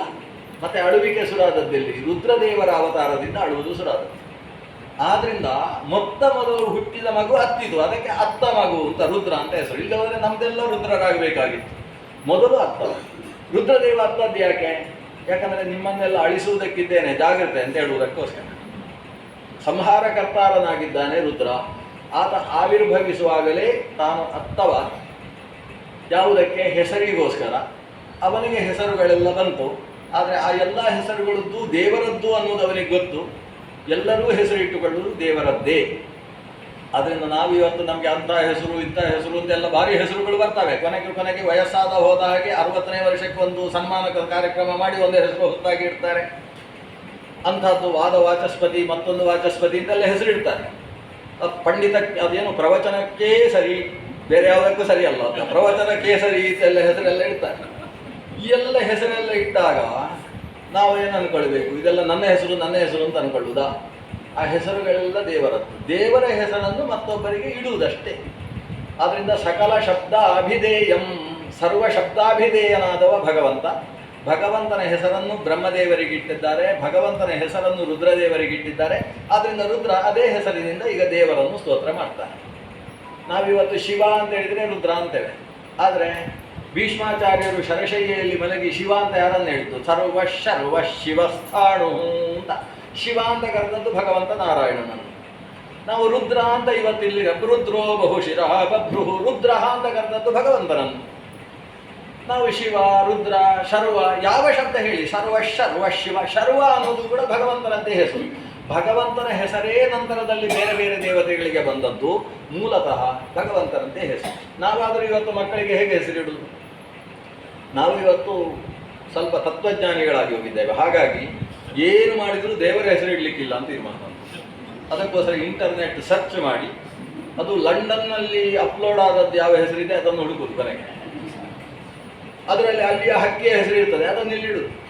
ಅಲ್ಲಿ ಕ್ರೋ ಅಂತ ಬರೆದಿರ್ತಾರೆ. ಇವರು ಮಗುವಿಗೆ ಹೆಸರು ಕ್ರೋನ್ ಅಂತ ಹೇಳಿ ಏನೋ ಒಂದು ಸೇರಿಸು ಅಂತ ಹೆಸರಿಡು. ಆಮೇಲೆ ಬಂದು ಇವ್ರ ಹತ್ರ ಕೇಳುವುದು, ಅದೇನು ಅದೊಂದು ಹೆಸರಿಗೆ ಏನು ಅರ್ಥ ಸ್ವಾಮಿ? ಯಾಕಂದ್ರೆ ನೀವು ಉಪನ್ಯಾಸ ಮಾಡುವಾಗ ಎಲ್ಲ ಶಬ್ದಕ್ಕೆ ಅರ್ಥ ಹೇಳ್ತೀರಿ, ನಮ್ಮ ಮಗುವಿನ ಹೆಸರಿಗೂ ಒಂದು ಅರ್ಥ ಹೇಳಿ. ಫಚೀತಿ ಆಗೋದು ಪಂಡಿತರಿಗೆ, ಕೊನೆಗೆ ಹಿಡಿದವರು ಅಪರಾಧ ಮಾಡುವುದು. ಪಂಡಿತರು ಅದಕ್ಕೊಂದು ಅರ್ಥ ಹೇಳುವ ಪ್ರಸಂಗ ಬರ್ತದೆ. ನಿತಿನ್ ಅಂತ ಹೆಸರಿಡ್ತಾರೆ. ನಿತಿನ್ ಅಂದರೆ ಏನು ಅಂತ ಆಮೇಲೆ ನಮ್ಮ ಹತ್ರ ಬಂದು ಕೇಳುವುದು. ನಾವು ಕೋಶವನ್ನೆಲ್ಲ ಹುಡುಕಿ ಕೊನೆಗೆ ನಿತಿನ್ ಅನ್ನೋದಕ್ಕೆ ಅರ್ಥ ಸಿಗದೆ ಹೋದಾಗ ಏಕಾಕ್ಷರ ಕೋಶದ ಪ್ರಕಾರ ಅರ್ಥ ಹೇಳಬೇಕಾಗ್ತದೆ. ನೀ ಅಂದರೆ ನಿತರಾಮ್ ಅಂತ ಅರ್ಥ, ಸಿಕ್ಕಾಬಟ್ಟೆ ಅಂತ ಅರ್ಥ. ತಿ ಅಂದರೆ ಏನು? ತೀತ್ಯಾನಂದ ಉದ್ದಿಷ್ಟ ಅಂತ ಹೇಳ್ತಾರೆ. ನಿತಿ ಅಂದರೆ ತುಂಬ ಆನಂದ ಅಂತ ಅರ್ಥ. ಆಮೇಲೆ ನಿತಿನ ಅಂದರೆ ಏನು? ಅದು ಹೇಳಿದರೆ ಆ ತಾಯಿಗೆ ಪಾಪ ಎದೆ ಒಡೆದು ಸಮಸ್ಯೆ ಆಗಿ ಅರ್ಥ ಹೇಳುವುದನ್ನು ಬಿಡುವಂಥ ಪ್ರಸಂಗ ಬರ್ತದೆ. ಅದರಿಂದ ಈ ದೇವರ ಹೆಸರಿಟ್ಟಾಗ ಈ ಸಮಸ್ಯೆಗಳೇ ಇಲ್ಲ. ಯಾಕಂದರೆ ದೇವರನ್ನು ಹೇಳುವ ಪ್ರತಿಯೊಂದು ಶಬ್ದವೂ ಕೂಡ ಭಗವಂತನ ಗುಣಗಾನದಲ್ಲೇ ಪರ್ಯವಸಿತವಾಗತಕ್ಕಂಥದ್ದು. ಗುಣವನ್ನೇ ಹೇಳುವ ಶಬ್ದ, ಗುಣವಾಚಕ ಶಬ್ದ. ಆದ್ದರಿಂದ ಅಹಂಕೃತ ಆತ್ಮನೇ, ಎಲ್ಲರ ಅಹಂಕಾರ ತತ್ವವನ್ನು ನಿಯಂತ್ರಿಸತಕ್ಕಂತಹ ಓ ಭಗವಂತನೇ. ಇನ್ನೊಂದಿದೆ, ಅಹಂಕೃತ ಆತ್ಮ ಅಂದರೆ ಚೇತನಕ್ಕೆ ಅಹಂ ಅನ್ನುವ ಬುದ್ಧಿಯನ್ನು ಕೊಟ್ಟ ದೇವರು ಅಂತ ಅರ್ಥ. ಮನುಷ್ಯನಿಗೆ ಬಹಳ ಮುಖ್ಯವಾದ ಬುದ್ಧಿ ಏನಂದರೆ ನಾನು ಅನ್ನುವ ಬುದ್ಧಿ ಹುಟ್ಟಬೇಕು. ಅದು ಇಲ್ಲದೆ ಹೋದರೆ, ನಾನು ಅನ್ನುವ ಜ್ಞಾನ ಇಲ್ಲದೆ ಹೋದರೆ ಮನುಷ್ಯ ಬದುಕಿ ಪ್ರಯೋಜನ ಇಲ್ಲ. ಕೋಮಾ ಸ್ಥಿತಿಯಲ್ಲಿರುವವನು ಒಂದೇ, ನಾನು ಅನ್ನುವ ಪ್ರಜ್ಞೆ ಇಲ್ಲದೆ ಬದುಕತಕ್ಕಂಥ ಒಂದು ಮನುಷ್ಯನೂ ಒಂದೇ. ನಾನು ಅನ್ನೋದು ಬೇಕು. ಏನಿರಬಾರ್ದು ಅಂದರೆ ನಾನು ಅನ್ನೋದಕ್ಕೆ ಅಡಿವತ್ತು ಬರಬಾರ್ದು, ನಾನು ಅಂತ ಬರಬಾರ್ದು. ನಾನು ಅನ್ನೋದು ಬೇಕು. ಯಾರಲ್ಲಿ ಅಭಿಮಾನ ಇಲ್ಲವೋ, ಅಭಿಮಾನ ವಿಹೀನಾನಾಂ ಕಿಂ ಧನೇನ ಕಿಮಾಯುಷ. ಅಭಿಮಾನ ಇಲ್ಲದೆ ಇದ್ದವನಿಗೆ ಸಂಪತ್ತು ಇದ್ದು ಏನು ಪ್ರಯೋಜನ, ಆಯುಷ್ಯ ಸಿಕ್ಕಿ ಏನು ಪ್ರಯೋಜನ? ಅಭಿಮಾನ ಬೇಕು. ಮತ್ತೇನು ಬೇಡ? ದುರಭಿಮಾನ ಇರಬಾರ್ದು, ಅಷ್ಟೇ. ಅಭಿಮಾನ ಇದ್ದರೆ ಅಲ್ವಾ ನಾನು ಮಾಡ್ತೇನೆ. ಅಹಂ ಸಂಧ್ಯಾವಂದನಂ ಅಹಂ ಕರಿಷೆ. ಅಹಂ ಇಲ್ಲದೆ ಹೋದರೆ ಯಾವ ಕೆಲಸ ಇದೆ? ಅಹಂ ಕರಿಷೆ ಬೇಕು. ಅರ್ಜುನನಿಗೆ ಕೃಷ್ಣ ಇಡೀ ಉಪದೇಶ ಮಾಡಿದ್ನ ಏನು ಅಂದರೆ ಅಭಿಮಾನ ತ್ಯಾಗ ಮಾಡು ಅಂತ ಉಪದೇಶ ಮಾಡಿದ. ಕೊನೆಗೆ ಅರ್ಥ ಆಯ್ತಾ ಅರ್ಜುನ ಅಂತ ಕೇಳಿದರೆ ಸ್ವಲ್ಪ ಉಳಿದಿದೆ ಅಂತ ಹೇಳಿದ ಅರ್ಜುನ. ಅದಕ್ಕೆ ವಿಶ್ವರೂಪ ದರ್ಶನವನ್ನು ಮಾಡಿದ. ಕೊನೆಗೆ ಇತಿ ಗುಹ್ಯತಮಂ ಶಾಸ್ತ್ರ ಅಂತ ಮುಗಿಸಿದ. ಇತಿ ಅಂತ ಹೇಳಿ ಮುಗಿಸಿದ್ರೂ ಅರ್ಜುನನಿಗೆ ಸಾಕಾಗಲಿಲ್ಲ ಅನಿಸಿ 15 ಅಧ್ಯಾಯದಲ್ಲಿ ಹೇಳಿದ್ದನ್ನೆಲ್ಲ ರಾಶಿ ಹಾಕಿ 16 ಮತ್ತು 17, 18 ಅಧ್ಯಾಯದಲ್ಲಿ ಅದನ್ನು ಕೊಟ್ಟಾದ ಮೇಲೆ ಅರ್ಜುನನೇ ಎದ್ದು ನಿಂತು ಬಿಲ್ಲು ಝೇಂಕರಿಸಿ ಗಾಂಡೀವ ಕೈಯಲ್ಲಿದೆ ಕೃಷ್ಣ, ನನಗೆ ಎಲ್ಲ ನಷ್ಟೋ ಮೋಹ ಸ್ಮೃತಿ ಲಬ್ಧ ಕರಿಷ್ಯೇ ವಚನಂ ತವ ಬಂತು. ಮತ್ತೆ ನೀನು ಹೇಳಿದ ಮಾತು ಅಹಂ ಕರಿಷ್ಯೆ ಅಂತ ಅಹಂ ಬಂತ. ಕೃಷ್ಣ ಹೇಳಿದ್ದು ಅಹಂ ಬಿಡು ಅಂತ ಅಷ್ಟು ಹೊತ್ತು ಹೇಳಿದ್ದು. ಅವ ಕೊನೆಗೆ ಹೇಳುವುದು ಅಹಂ ಕರಿಷ್ಯೇ ವಚನಂತವ, ನೀನು ಹೇಳಿದ ಹಾಗೆ ಮಾಡ್ತೇನೆ ನಾನು ಅಂತ. ಅಂದರೆ ನಾನು ಅನ್ನುವುದು ಇಲ್ಲದೆ ಯಾವ ಕೆಲಸವೂ ನಡೆಯುವುದಿಲ್ಲ. ಒಳ್ಳೆ ಕೆಲಸ ನಡಿಬೇಕಾದ್ರೂ ನಾನು ಬೇಕು, ಕೆಟ್ಟ ಕೆಲಸ ನಡಿಬೇಕಾದ್ರೂ ನಾನು ಬೇಕು. ಆ ನಾನು ಅನ್ನುವುದು ಯಾವಾಗ ದುರಹಂಕಾರವಾಗಿ ಪರಿಣಮಿಸ್ತದೆ ಆವಾಗ ಅದು ಆತನ ಆತ್ಮಕ್ಕೆ ಬಂಧಕವಾಗಿ ಕೂತುಕೊಳ್ತದೆ. ಸಂಸಾರದಿಂದ ಬಿಡುಗಡೆಯಾಗುವುದಕ್ಕೆ ಮಹಾಫಚೀತಿಯನ್ನು ಉಂಟು ಮಾಡಿಬಿಡ್ತದೆ. ಅದು ದುರಹಂಕಾರ ಆಗಬಾರ್ದು, ಆದರೆ ಅಹಂಕಾರ ಬೇಕು. ಸತ್ಕರ್ಮ ಸಾಧನಾನುಷ್ಠಾನಕ್ಕೋಸ್ಕರ ಅಹಂಭಾವವನ್ನು ಮನುಷ್ಯನಲ್ಲಿ ಹುಟ್ಟಿಸಿದ ದೇವ. ಆದ್ದರಿಂದ ಭಗವಂತನಿಗೆ ಅಹಂಕೃತಾತ್ಮ ಅಂತ ಹೆಸರು.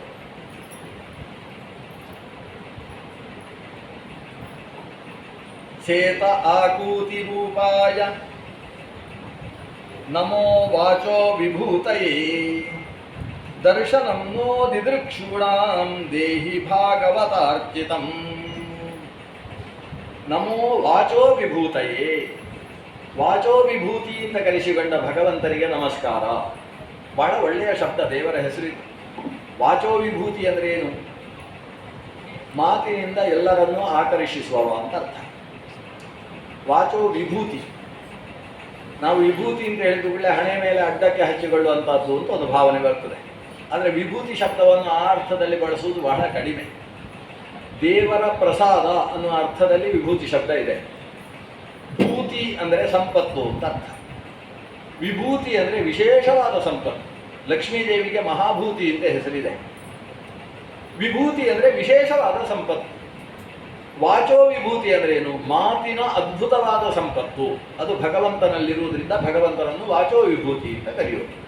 ಮಾತು ಹೇಗಾಡಬೇಕು ಅಂತ ದೇವರನ್ನು ನೋಡಿ ಕಲಿಬೇಕು. ನಮಗೆ ದೇವರು ಕಾಣುವುದಿಲ್ಲ, ಆದರೆ ಅವನ ಅವತಾರ ಸ್ವರೂಪ ಪುರಾಣಗಳ ಮೂಲಕ ಗೊತ್ತಾಗ್ತದೆ. ಪುರಾಣಗಳಲ್ಲಿ ಮಾತಾಡಬೇಕಾದ್ರೆ ಒಂದು ರಾಮನನ್ನು ನೋಡಬೇಕು ಅಥವಾ ಕೃಷ್ಣನನ್ನು ನೋಡಬೇಕು. ಇನ್ನು ಉಳಿದದ್ದೆಲ್ಲ ಮಾತಾಡಿದ್ದನ್ನು ಗೊತ್ತಾಗೋದಿಲ್ಲ. ವಾಮನ ಹೇಗೆ ಮಾತಾಡಿದ, ನರಸಿಂಹ ಹೇಗೆ ಮಾತಾಡಿದ, ಮತ್ಸ್ಯಕೂರ್ಮ ವರಾಹ ಹೇಗೆ ಮಾತಾಡಿದ, ಇದೆಲ್ಲ ಗೊತ್ತಾಗೋದಿಲ್ಲ. ಯಾಕಂದರೆ ಮತ್ಸ್ಯಕೂರ್ಮ ವರಾಹ ನರಸಿಂಹ ವಾಮನ ಅನ್ನುವುದು ಅದು ಮಾನುಷ ಅವತಾರ ಅಲ್ಲ, ಅದು ಅತಿಮಾನುಷ ಅವತಾರ. ಅತಿಮಾನುಷ ಅವತಾರದಿಂದ ಮನುಷ್ಯ ಕಲಿಯುವುದಕ್ಕೇನಿಲ್ಲ, ಅದು ಭಕ್ತಿ ಮಾಡುವುದಕ್ಕಿರ್ತಕ್ಕಂಥ ಅವತಾರಗಳು. ಅವನು ಕಲಿಯುವುದು ಯಾವುದರಿಂದ? ಮನುಷ್ಯನಾಗಿ ದೇವರು ಅವತರಿಸಿದಾಗ ಮನುಷ್ಯ ಕಲಿಬೇಕು. ಮರ್ತ್ಯಾವತಾರ ಸ್ವಿಹ ಮರ್ತ್ಯ ಶಿಕ್ಷಣಂ ಅಂತ. ಮನುಷ್ಯನಾಗಿ ದೇವರು ಅವತರಿಸುವುದು ಎಲ್ಲಿ? ಮುಂದಕ್ಕೆ ರಾಮ, ಪರಶುರಾಮ, ಕೃಷ್ಣ. ಪರಶುರಾಮ, ರಾಮ, ಕೃಷ್ಣ ಅನ್ನೋದು ಈ ಭರತ ಖಂಡದ ಮನುಷ್ಯಾವತಾರಗಳು. ಅದರಿಂದ ನಾವು ಕಲಿಯುವಂತಹ ಅನೇಕ ವಿಶೇಷ ಇದೆ. ಅಲ್ಲಿ ಪರಶುರಾಮ ತನ್ನ ತಂದೆಯ ಜೊತೆಗೆ ತಾಯಿಯ ಜೊತೆಗೆ ಹೇಗೆ ಮಾತಾಡ್ತಾ ಇದ್ದ ಅನ್ನೋದು ಪರಶುರಾಮನಿಗೆ ಸಂಬಂಧಪಟ್ಟ ಪುರಾಣ. ವಿಶೇಷವಾಗಿ ಮಾರ್ಕಂಡೇಯ ಪುರಾಣವನ್ನು ಗಮನಿಸಬೇಕು. ಶ್ರೀರಾಮಚಂದ್ರನ ನಡೆಯನ್ನು ಅರ್ಥ ಮಾಡಿಕೊಳ್ಳುವುದಕ್ಕೆ ಸ್ಕಾಂದ ಪುರಾಣ, ಸ್ವತಃ ರಾಮಾಯಣಾದಿಗಳೆಲ್ಲ ಇದ್ದಾವೆ. ರಾಮನ ನಡೆ, ಮಾತು ಹೇಗೆ, ಆ ಮಾತು ಕೇಳ್ತಾ ಇದ್ರೆ ಅವರು ಆಡುವ ಕ್ರಮ, ವಸಿಷ್ಠರ ಹತ್ರ ಹೇಗೆ ಮಾತಾಡ್ತಾನೆ, ದಶರಥನ ಜೊತೆಗೆ ಹೇಗೆ, ಕೌಸಲ್ಯ ಜೊತೆಗೆ ಹೇಗೆ, ಸೀತೆಯ ಜೊತೆಗೆ ಹೇಗೆ, ಮರ್ಕಟೋತ್ತಮ ಅಂತ ಕರೆಸಿಕೊಂಡಂತಹ ಹನುಮಂತನ ಜೊತೆಗೆ ಆತನ ಮಾತು ಹೇಗೆ. ಈ ಮಾತುಗಳನ್ನು ನೋಡಿದರೆ ನಾವು ಯಾರ ಜೊತೆಗೆ ಹೇಗೆ ಮಾತಾಡಬೇಕು. ಅವನನ್ನು ಕರೀತಾರೆ ಸ್ಮಿತ ಪೂರ್ವಾಭಿಭಾಷಿಣಿ. ಸ್ಮಿತ, ಮಾತಿಗಿಂತ ಮುಂಚೆ ಒಂದು ನಗು. ಆ ನಗುವಿನಿಂದ ಇವನ ಮಾತು ಕೇಳಬೇಕಪ್ಪ ಅಂತ ಮುಂದೆ ಇದ್ದವರು ಕಿವಿ ನೆಟ್ಟಗೆ ಮಾಡುದು. ಕೆಲವರು ಮಾತಾಡುವುದಕ್ಕೆ ಎದುರುಗಡೆ ನಿಂತರೆ ಸಾಕು, ಒಂದ ಕಡೆ ಓಡಿ ಹೋಗುವ ಅಂತ ಅನಿಸ್ತದೆ. ಯಾಕಂದರೆ ಅವರ ಮುಖದಲ್ಲಿರ್ತಕ್ಕಂಥ ಗಂಟಿಕ್ಕುವ ಸ್ವಭಾವ ನೋಡಿದರೆ ಇವರು ಮಾತಾಡಿದರೆ ಮುಗಿಸೇ ಬಿಡ್ತಾರೆ ಅಂತ ಅನಿಸುತ್ತೆ. ಆ ರೀತಿ ಆದರೆ ಬಹಳ ಮಧುರವಾಗಿ ಮಾತಾಡ್ತಾರೆ. ಆದರೆ ಮುಖದಲ್ಲಿ ಮಾತ್ರ ಅದು ಗೊತ್ತಾಗುವುದಿಲ್ಲ. ಈಗ ಮುಖದಲ್ಲಿ ಮೊದಲ ಮಾಧುರ್ಯವನ್ನು ಹೊರಸೂಸಿ ಆ ಮೂಲಕ ಕೇಳುವವರ ಮನಸ್ಸನ್ನು ತನ್ನ ಕಡೆಗೆ ಸೆಳೆದುಕೊಂಡು ಅವರಿಗೆ ಯಾವ ಮಾರ್ಗದಿಂದ ಶುರು ಮಾಡಿದರೆ ನಾನು ಹೇಳಿದಂತಹ ವಿಷಯ ಸ್ಪಷ್ಟವಾಗಿ ಭಾವಾಭಿಪ್ರೇತತೆ ಅನ್ನೋದು ಅವರ ಒಳಗೆ ಹೋಗುತ್ತೋ ಆ ಕ್ರಮದಲ್ಲಿ ಭಾವಾಭಿವ್ಯಕ್ತಿ ಮಾಡುವ ಮಾತುಗಳನ್ನು ಬಳಸುವುದು ಅನ್ನೋದೇನಿದೆ ಅದು ದೇವರು ಆಡುವ ಮಾತುಗಳಿಂದ ನಾವು ಕಲಿಬೇಕಾದದ್ದು. ಇಲ್ಲ ಹೋದರೆ ಪುರಾಣವನ್ನು ಓದುವುದು ಯಾಕೆ? ಪುರಾಣವನ್ನು ಸುಮ್ಮನೆ ಓದಿ ಕಥೆ ನಾಳೆ ಬರ್ತೋಗುತ್ತೆ. ಯಾಕಂದರೆ ಮುಂದೆ ಈಗ ಭಾಗವತ ಯಾಕೆ ನಾವು ಕೇಳುವುದು ಅಂದರೆ ಮುಂದೆ ಇನ್ನೊಂದು ಸಲ ಭಾಗವತ ಸಪ್ತಾಹ ಕೇಳಲಿಕ್ಕೋಸ್ಕರ. ಅಂದರೆ ಕಥೆ ಕೇಳಿದ್ದು ಮರೆತು ಹೋಗುತ್ತೆ. ಮತ್ತೆ ಏನು ಅಂದರೆ ಅದರಿಂದ ಒಂದು ಸಂಸ್ಕಾರ ಹುಟ್ಟಬೇಕು. ಓ, ರಾಮ ಹಾಗೆ ಮಾತಾಡಿದ. ಆ ಸಂಸ್ಕಾರ ಏನಾಗ್ತದೆ ಅಂದರೆ ನಾವು ಇನ್ನೊಬ್ಬರ ಜೊತೆಗೆ ಮಾತಾಡುವಾಗ ಅದು ಸ್ವಲ್ಪ ನಮ್ಮಲ್ಲಿ ಬರ್ತಾ ಹೋಗ್ತದೆ. ಮತ್ತೆ ಮತ್ತೆ ಅದನ್ನು ಕೇಳುವುದು ಅದಕ್ಕೋಸ್ಕರ. ಅಂದರೆ ಭಗವಂತನ ಅವತಾರ ರೂಪಗಳಲ್ಲಿ ಮಾತು ಹೇಗಿರಬೇಕು ಅನ್ನುವುದು ಕೂಡ ನಮಗೆ ಅರ್ಥ ಆಗ್ತದೆ. ಆ ಕಾರಣದಿಂದ ಭಗವಂತ ವಾಚೋ ವಿಭೂತಿ ಅಂತ ಕರೆಸಿಕೊಂಡಿದ್ದಾನೆ. ಅಷ್ಟೇ ಅಲ್ಲ, ಅವನು ಸಮಗ್ರ ವೇದಗಳನ್ನು ಹೊರಹಾಕಿದಂತಹ ದೇವ. ಎಲ್ಲ ಮಾತಿನ ವಿಭೂತಿಗಳು ಅಂತ ಯಾವ್ಯಾವುದಿದೆಯೋ, ಉದಾತ್ತ, ಅನುದಾತ್ತ, ಪ್ರಚಯ, ಸ್ವರಿತ ಮೊದಲಾದಂತಹ ಸ್ವರವಿಶೇಷಗಳಿಂದ ಕೂಡಿದ ಮಾತುಗಳು, ಅವನ್ನೆಲ್ಲ ಅಭಿವ್ಯಕ್ತೀಕರಣ ಮಾಡಿರುವುದರಿಂದ ಭಗವಂತ ವಾಚೋ ವಿಭೂತಿ ಅಂತ ಕರೆಸಿಕೊಂಡಿದ್ದಾನೆ. ಅಂತಹ ವಾಚೋ ವಿಭೂತಿಗೆ ನಮ್ಮ ನಮಸ್ಕಾರ. ಚೇತ ಆಕೂತಿ ರೂಪಾಯ, ಮನಸ್ಸಿನ ಆಕೃತಿ ಅಂದರೆ ಮನಸ್ಸಿನ ಅಭಿಪ್ರಾಯವನ್ನು ಉಂಟು ಮಾಡುವವ ವಾಚೋ ವಿಭೂತಿ. ಅವನ ಹತ್ರ ಈಗ ನಿಮಗೆ ಸಾಕಾಗಿ ಹೋಗಿರುವ ಸಾಧ್ಯತೆ ಇದೆ. ಏನು ದೇವರ ಬಗ್ಗೆ ಹೇಳಿ ಮುಗಿಸುವುದೇ ಇಲ್ಲ ಇವರು ಅಂತ. ನಾನಲ್ಲ, ರುದ್ರದೇವರು ಮುಗಿಸ್ತಾ ಇದ್ದಾರೆ. ಯಾಕಂದರೆ ರುದ್ರದೇವರಿಗೆ ಭಗವಂತನ ಮೇಲೆ ಅಷ್ಟು ಭಕ್ತಿ, ಅವನ ಒಂದೊಂದು ಗುಣವನ್ನು ಗಾನ ಮಾಡಿ ಈಗ ರುದ್ರದೇವ ಸಾಕು ಅಂತ ನಿಲ್ಲಿಸ್ತಾ ಇದ್ದಾನೆ. ಯಾಕೆ ನಿಲ್ಲಿಸ್ತಾ ಇದ್ದಾರೆ ಅಂದರೆ, ರುದ್ರದೇವರಿಗೆ ಸಾಕಾಗಲಿಲ್ಲ, ಆದರೆ ಮುಂದೆ ಕೂತವರಿದ್ದಾರಲ್ಲ ಯಾರು, ಪ್ರಚೇತಸರು 10 ಜನ. ಆ 10 ಮುಂದೆ ಕುಳಿತಂತಹ 10 ಜನ ಪ್ರಚೇತಸರಿಗೆ ಸ್ವಲ್ಪ ಸಾಕಾಗಿದೆ. ಅದಕ್ಕೋಸ್ಕರ ಅದನ್ನು ನಿಲ್ಲಿಸಿ ಅವ್ರು ಹೇಳ್ತಾರೆ, ಓ ಭಗವಂತ, ನಿನ್ನ ರೂಪವನ್ನು ನನಗೆ ತೋರಿಸಬಾರ್ದೇ ಅಂತ ಕೇಳ್ತಾರೆ. ಇನ್ನು ಮುಂದೆ ಭಗವಂತನ ರೂಪದ ವರ್ಣನೆ ನಾವು ನಾಳೆ ಶುರು ಮಾಡುವುದು ಒಳ್ಳೆಯದು ಅಂತ ಅನಿಸುತ್ತೆ. ಒಂದು 2-3 ನಿಮಿಷದಲ್ಲಿ ಉಪಸಂಹಾರ ಮಾಡ್ತೇನೆ. ದರ್ಶನನ್ನೋ ದಿದೃಕ್ಷೂಣಂ ದೇಹಿ ಭಾಗವತಾರ್ಚಿತಂ. ಓ ಭಗವಂತ, ಭಾಗವತಾರ್ಚಿತಂ ದರ್ಶನಂ ನಹ ದೇಹಿ. ಭಾಗವತರು ಅಂದರೆ ಭಗವದ್ಭಕ್ತರು. ನಮಗೆ ಈ ದಕ್ಷಿಣ ಕನ್ನಡದಲ್ಲಿ ಭಾಗವತರು ಅಂತ ಹೇಳಿದ್ರೆ ಬೆಳ್ಳಿ ಒಂದು ಗಂಟೆ ನೆನಪಾಗಿ. ಭಾಗವತರು ಅಂತ ಹೇಳಿದ್ರೆ ಅವರ ಮೈಕ್ ಇಲ್ಲದೆ ಎಲ್ಲ ಕಡೆಗೂ ಕೇಳುವಷ್ಟು ಜೋರು ಪದ್ಯ ಹೇಳುವವರು ಅಂತ ಅರ್ಥ. ಆದರೆ ಭಾಗವತ ಶಬ್ದದ ಅರ್ಥ ಏನು? ಕೃಷ್ಣನನ್ನು ದಾಸರು ಹಾಡುವಾಗ ಕೃಷ್ಣ ಮನೆಯ ಒಳಗಾಡೋ ಚಿನ್ನ ಅಂತ ಶುರು ಮಾಡ್ತಾರೆ. ಮನೆಯ ಒಳಗಾಡಪ್ಪ, ಹೊರಗಾಡಬೇಡ. ಭಾಗವತರು ನಿನ್ನ ಕದ್ದುಕೊಂಡೊಯ್ಯುವರು ಅಂತಾರೆ. ನೀನೆಲ್ಲಾದ್ರೂ ಮನೆ ಹೊರಗೆ ಹೋದರೆ ಭಾಗವತರು ಅಂದರೆ, ನಮಗೆ ಬಾಲ್ಯದಲ್ಲಿ ಈ ಭಾಗವತರು ಗಂಟೆ ಹಿಡಿದವರು ಕೃಷ್ಣರನ್ನೇ ಕದ್ದಿದ್ದಾರೆ ನಮಗೆ ಗೊತ್ತಿರುತ್ತೆ. ಇಲ್ಲಿ ಭಾಗವತ ಅಂದರೆ ಭಗವದ್ಭಕ್ತ ಅಂತ ಅರ್ಥ. ಅಂದ್ರೆ ಭಾಗವತ ಪುರಾಣವೂ ಕೂಡ ಯಾಕೆ ಭಾಗವತ ಆಯಿತು? ಭಗವಂತನ ಮತ್ತು ಭಗವದ್ಭಕ್ತರ ಕಥೆಯನ್ನು ಹೇಳ್ತದೆ ಅನ್ನುವುದರಿಂದ ಇದು ಭಾಗವತ ಅಂತ ಅನಿಸಿತು. ಭಗವತ್ ಸಂಬಂಧಿ ಭಗವಂತನ ಅವತಾರಗಳ ಕತೆ ಮತ್ತು ಭಗವದ್ಭಕ್ತರ ಅವತಾರದ ಕತೆ, ಪ್ರಹ್ಲಾದ, ಧ್ರುವ ಮೊದಲಾದ, ಅಂಬರೀಷನೇ ಮೊದಲಾದ ಭಗವದ್ಭಕ್ತರ ಕಥೆ, ಇದನ್ನು ಹೇಳುವುದರಿಂದ ಇದಕ್ಕೆ ಭಾಗವತ ಅಂತ ಹೆಸರು. ಆದ್ದರಿಂದ ಭಾಗವತ ಅಂತ ಹೇಳಿದರೆ ಭಗವದ್ಭಕ್ತ. ಭಾಗವತಾರ್ಚಿತ, ಭಗವದ್ಭಕ್ತರು ಯಾವ ನಿನ್ನ ರೂಪವನ್ನು ಅರ್ಚನೆ ಮಾಡ್ತಾ ಇದ್ದಾರೆ ಅಂತಹ ಭಾಗವತರಿಂದ ಅರ್ಚಿತವಾದ ನಿನ್ನ ಪರಮ ಸುಂದರವಾದಂತಹ ರೂಪವನ್ನು ನಮಗೆ ತೋರಿಸು. ರೂಪಂ ಪ್ರಿಯತಮಂ ಸ್ವಾನಾಂ ಸರ್ವೇಂದ್ರಿಯ ಗುಣಾತಿಗಂ ಸ್ನಿಗ್ಧ ಪ್ರಾವೃಡ್ ಘನಶ್ಯಾಮಂ ಸರ್ವ ಸೌಂದರ್ಯ ಸಂಗ್ರಹಂ. ಎಂತಹ ರೂಪವನ್ನು ನನಗೆ ತೋರಿಸಬೇಕು ನೀನು? ಸರ್ವ ಸೌಂದರ್ಯ ಸಂಗ್ರಹ. ಪ್ರಪಂಚದಲ್ಲಿ ಯಾವ್ಯಾವುದು ಸುಂದರವಾದದ್ದು ಅಂತಿದೆಯೋ ಆ ಎಲ್ಲ ಸೌಂದರ್ಯವನ್ನು ಒಂದು ಕಡೆ ಸಂಗ್ರಹ ಮಾಡಿ ಹಾಕಿದರೆ, ರಾಶಿ ಹಾಕಿದರೆ ಏನೋ ಅದು ನಿನ್ನ ರೂಪ. ಅಂತಹ ಸರ್ವ ಸೌಂದರ್ಯ ಸಂಗ್ರಹವಾದ ತುಂಬಿದ ನೀರಿನಿಂದ ಕಪ್ಪುಗಟ್ಟಿದ ಮೋಡದಂತೆ ನೀಲ ಮೇಘಶ್ಯಾಮ ಸುಂದರನಾದಂತಹ ಶ್ಯಾಮ ಸುಂದರ ರೂಪ ಏನಿದೆ ನಿನ್ನದ್ದು, ಅದನ್ನು ನಮಗೆ ಭಕ್ತರು ಯಾವತ್ತೂ ನೋಡಬೇಕು ಅಂತ ಬಯಸತಕ್ಕಂತಹ ನಿನ್ನ ಸುಂದರವಾದ ರೂಪವನ್ನು ತೋರಿಸಬೇಕು ಸ್ವಾಮಿ ಅಂತ ರುದ್ರದೇವರು ಭಗವಂತನ ಪ್ರಾರ್ಥನೆಯನ್ನು ಮಾಡ್ತಾ ಇದ್ದಾರೆ. ಇಲ್ಲಿಯ ತನಕ ಪ್ರಚೇತಸರಿಗೆ ದೇವರಿಗೆ ಹೇಗೆ ನಮಸ್ಕಾರ ಮಾಡಬೇಕು ಅಂತ ಹೇಳ್ತಾ ಇದ್ದವರು ತನ್ಮಯರಾಗಿ ಬಿಟ್ಟರು. ಪ್ರಚೇತಸರು ಮುಂದೆ ಇದ್ದಾರೆ ಅನ್ನುವುದನ್ನು ಮರೆತು ಕಣ್ಣು ಮುಚ್ಚಿಕೊಂಡು ದೇವರೇ ನಿನ್ನ ರೂಪ ತೋರಿಸು ಅಂತ ದೇವರ ಕಡೆಗೆ ಸಾಗಿದರು. ಹೀಗೆ ಇನ್ನೊಬ್ಬರಿಗೆ ದೇವರ ಬಗ್ಗೆ ಹೇಳ್ತಾ ಇದ್ದ ಹಾಗೆ ನಾವಾಗಿ ದೇವರ ಹತ್ರ ಹೋಗುವುದಕ್ಕೆ ಸಾಧ್ಯವಾಗ್ತದೆ ಅನ್ನುವುದು ರುದ್ರಗೀತೆಯ ಈ ಭಾಗದಿಂದ ಅರ್ಥವಾಗತಕ್ಕಂಥದ್ದು. ಇಷ್ಟಕ್ಕೆ ಇವತ್ತಿನ ಚಿಂತನೆಯನ್ನು ಭಗವಂತನಲ್ಲಿ ಎಲ್ಲರೂ ಒಟ್ಟು ಸೇರಿ ಸಮರ್ಪಣೆ ಮಾಡೋಣ. ಕಾಯೇನ ವಾಚ ಮನಸೇಂದ್ರಿಯೈರ್ವ ಬುದ್ಧ್ಯಾತ್ಮನವ ಅನುಸೃತ ಸ್ವಭಾವಂ ಕರೋಮಿ ಯದ್ಯತ್ ಸಕಲಂ ಪರಸ್ಮೈ ನಾರಾಯಣಾಯೇತಿ ಸಮರ್ಪಯಾಮಿ. ಸರ್ವೇ ಭವಂತು ಸುಖಿನಃ, ಸರ್ವೇ ಸಂತು ನಿರಾಮಯಾಃ, ಸರ್ವೇ ಭದ್ರಾಣಿ ಪಶ್ಯಂತು ಮಾ ಕಶ್ಚಿತ್ ದುಃಖ ಭಾಗ್ ಭವೇತ್. ಶ್ರೀಕೃಷ್ಣಾರ್ಪಣಮಸ್ತು.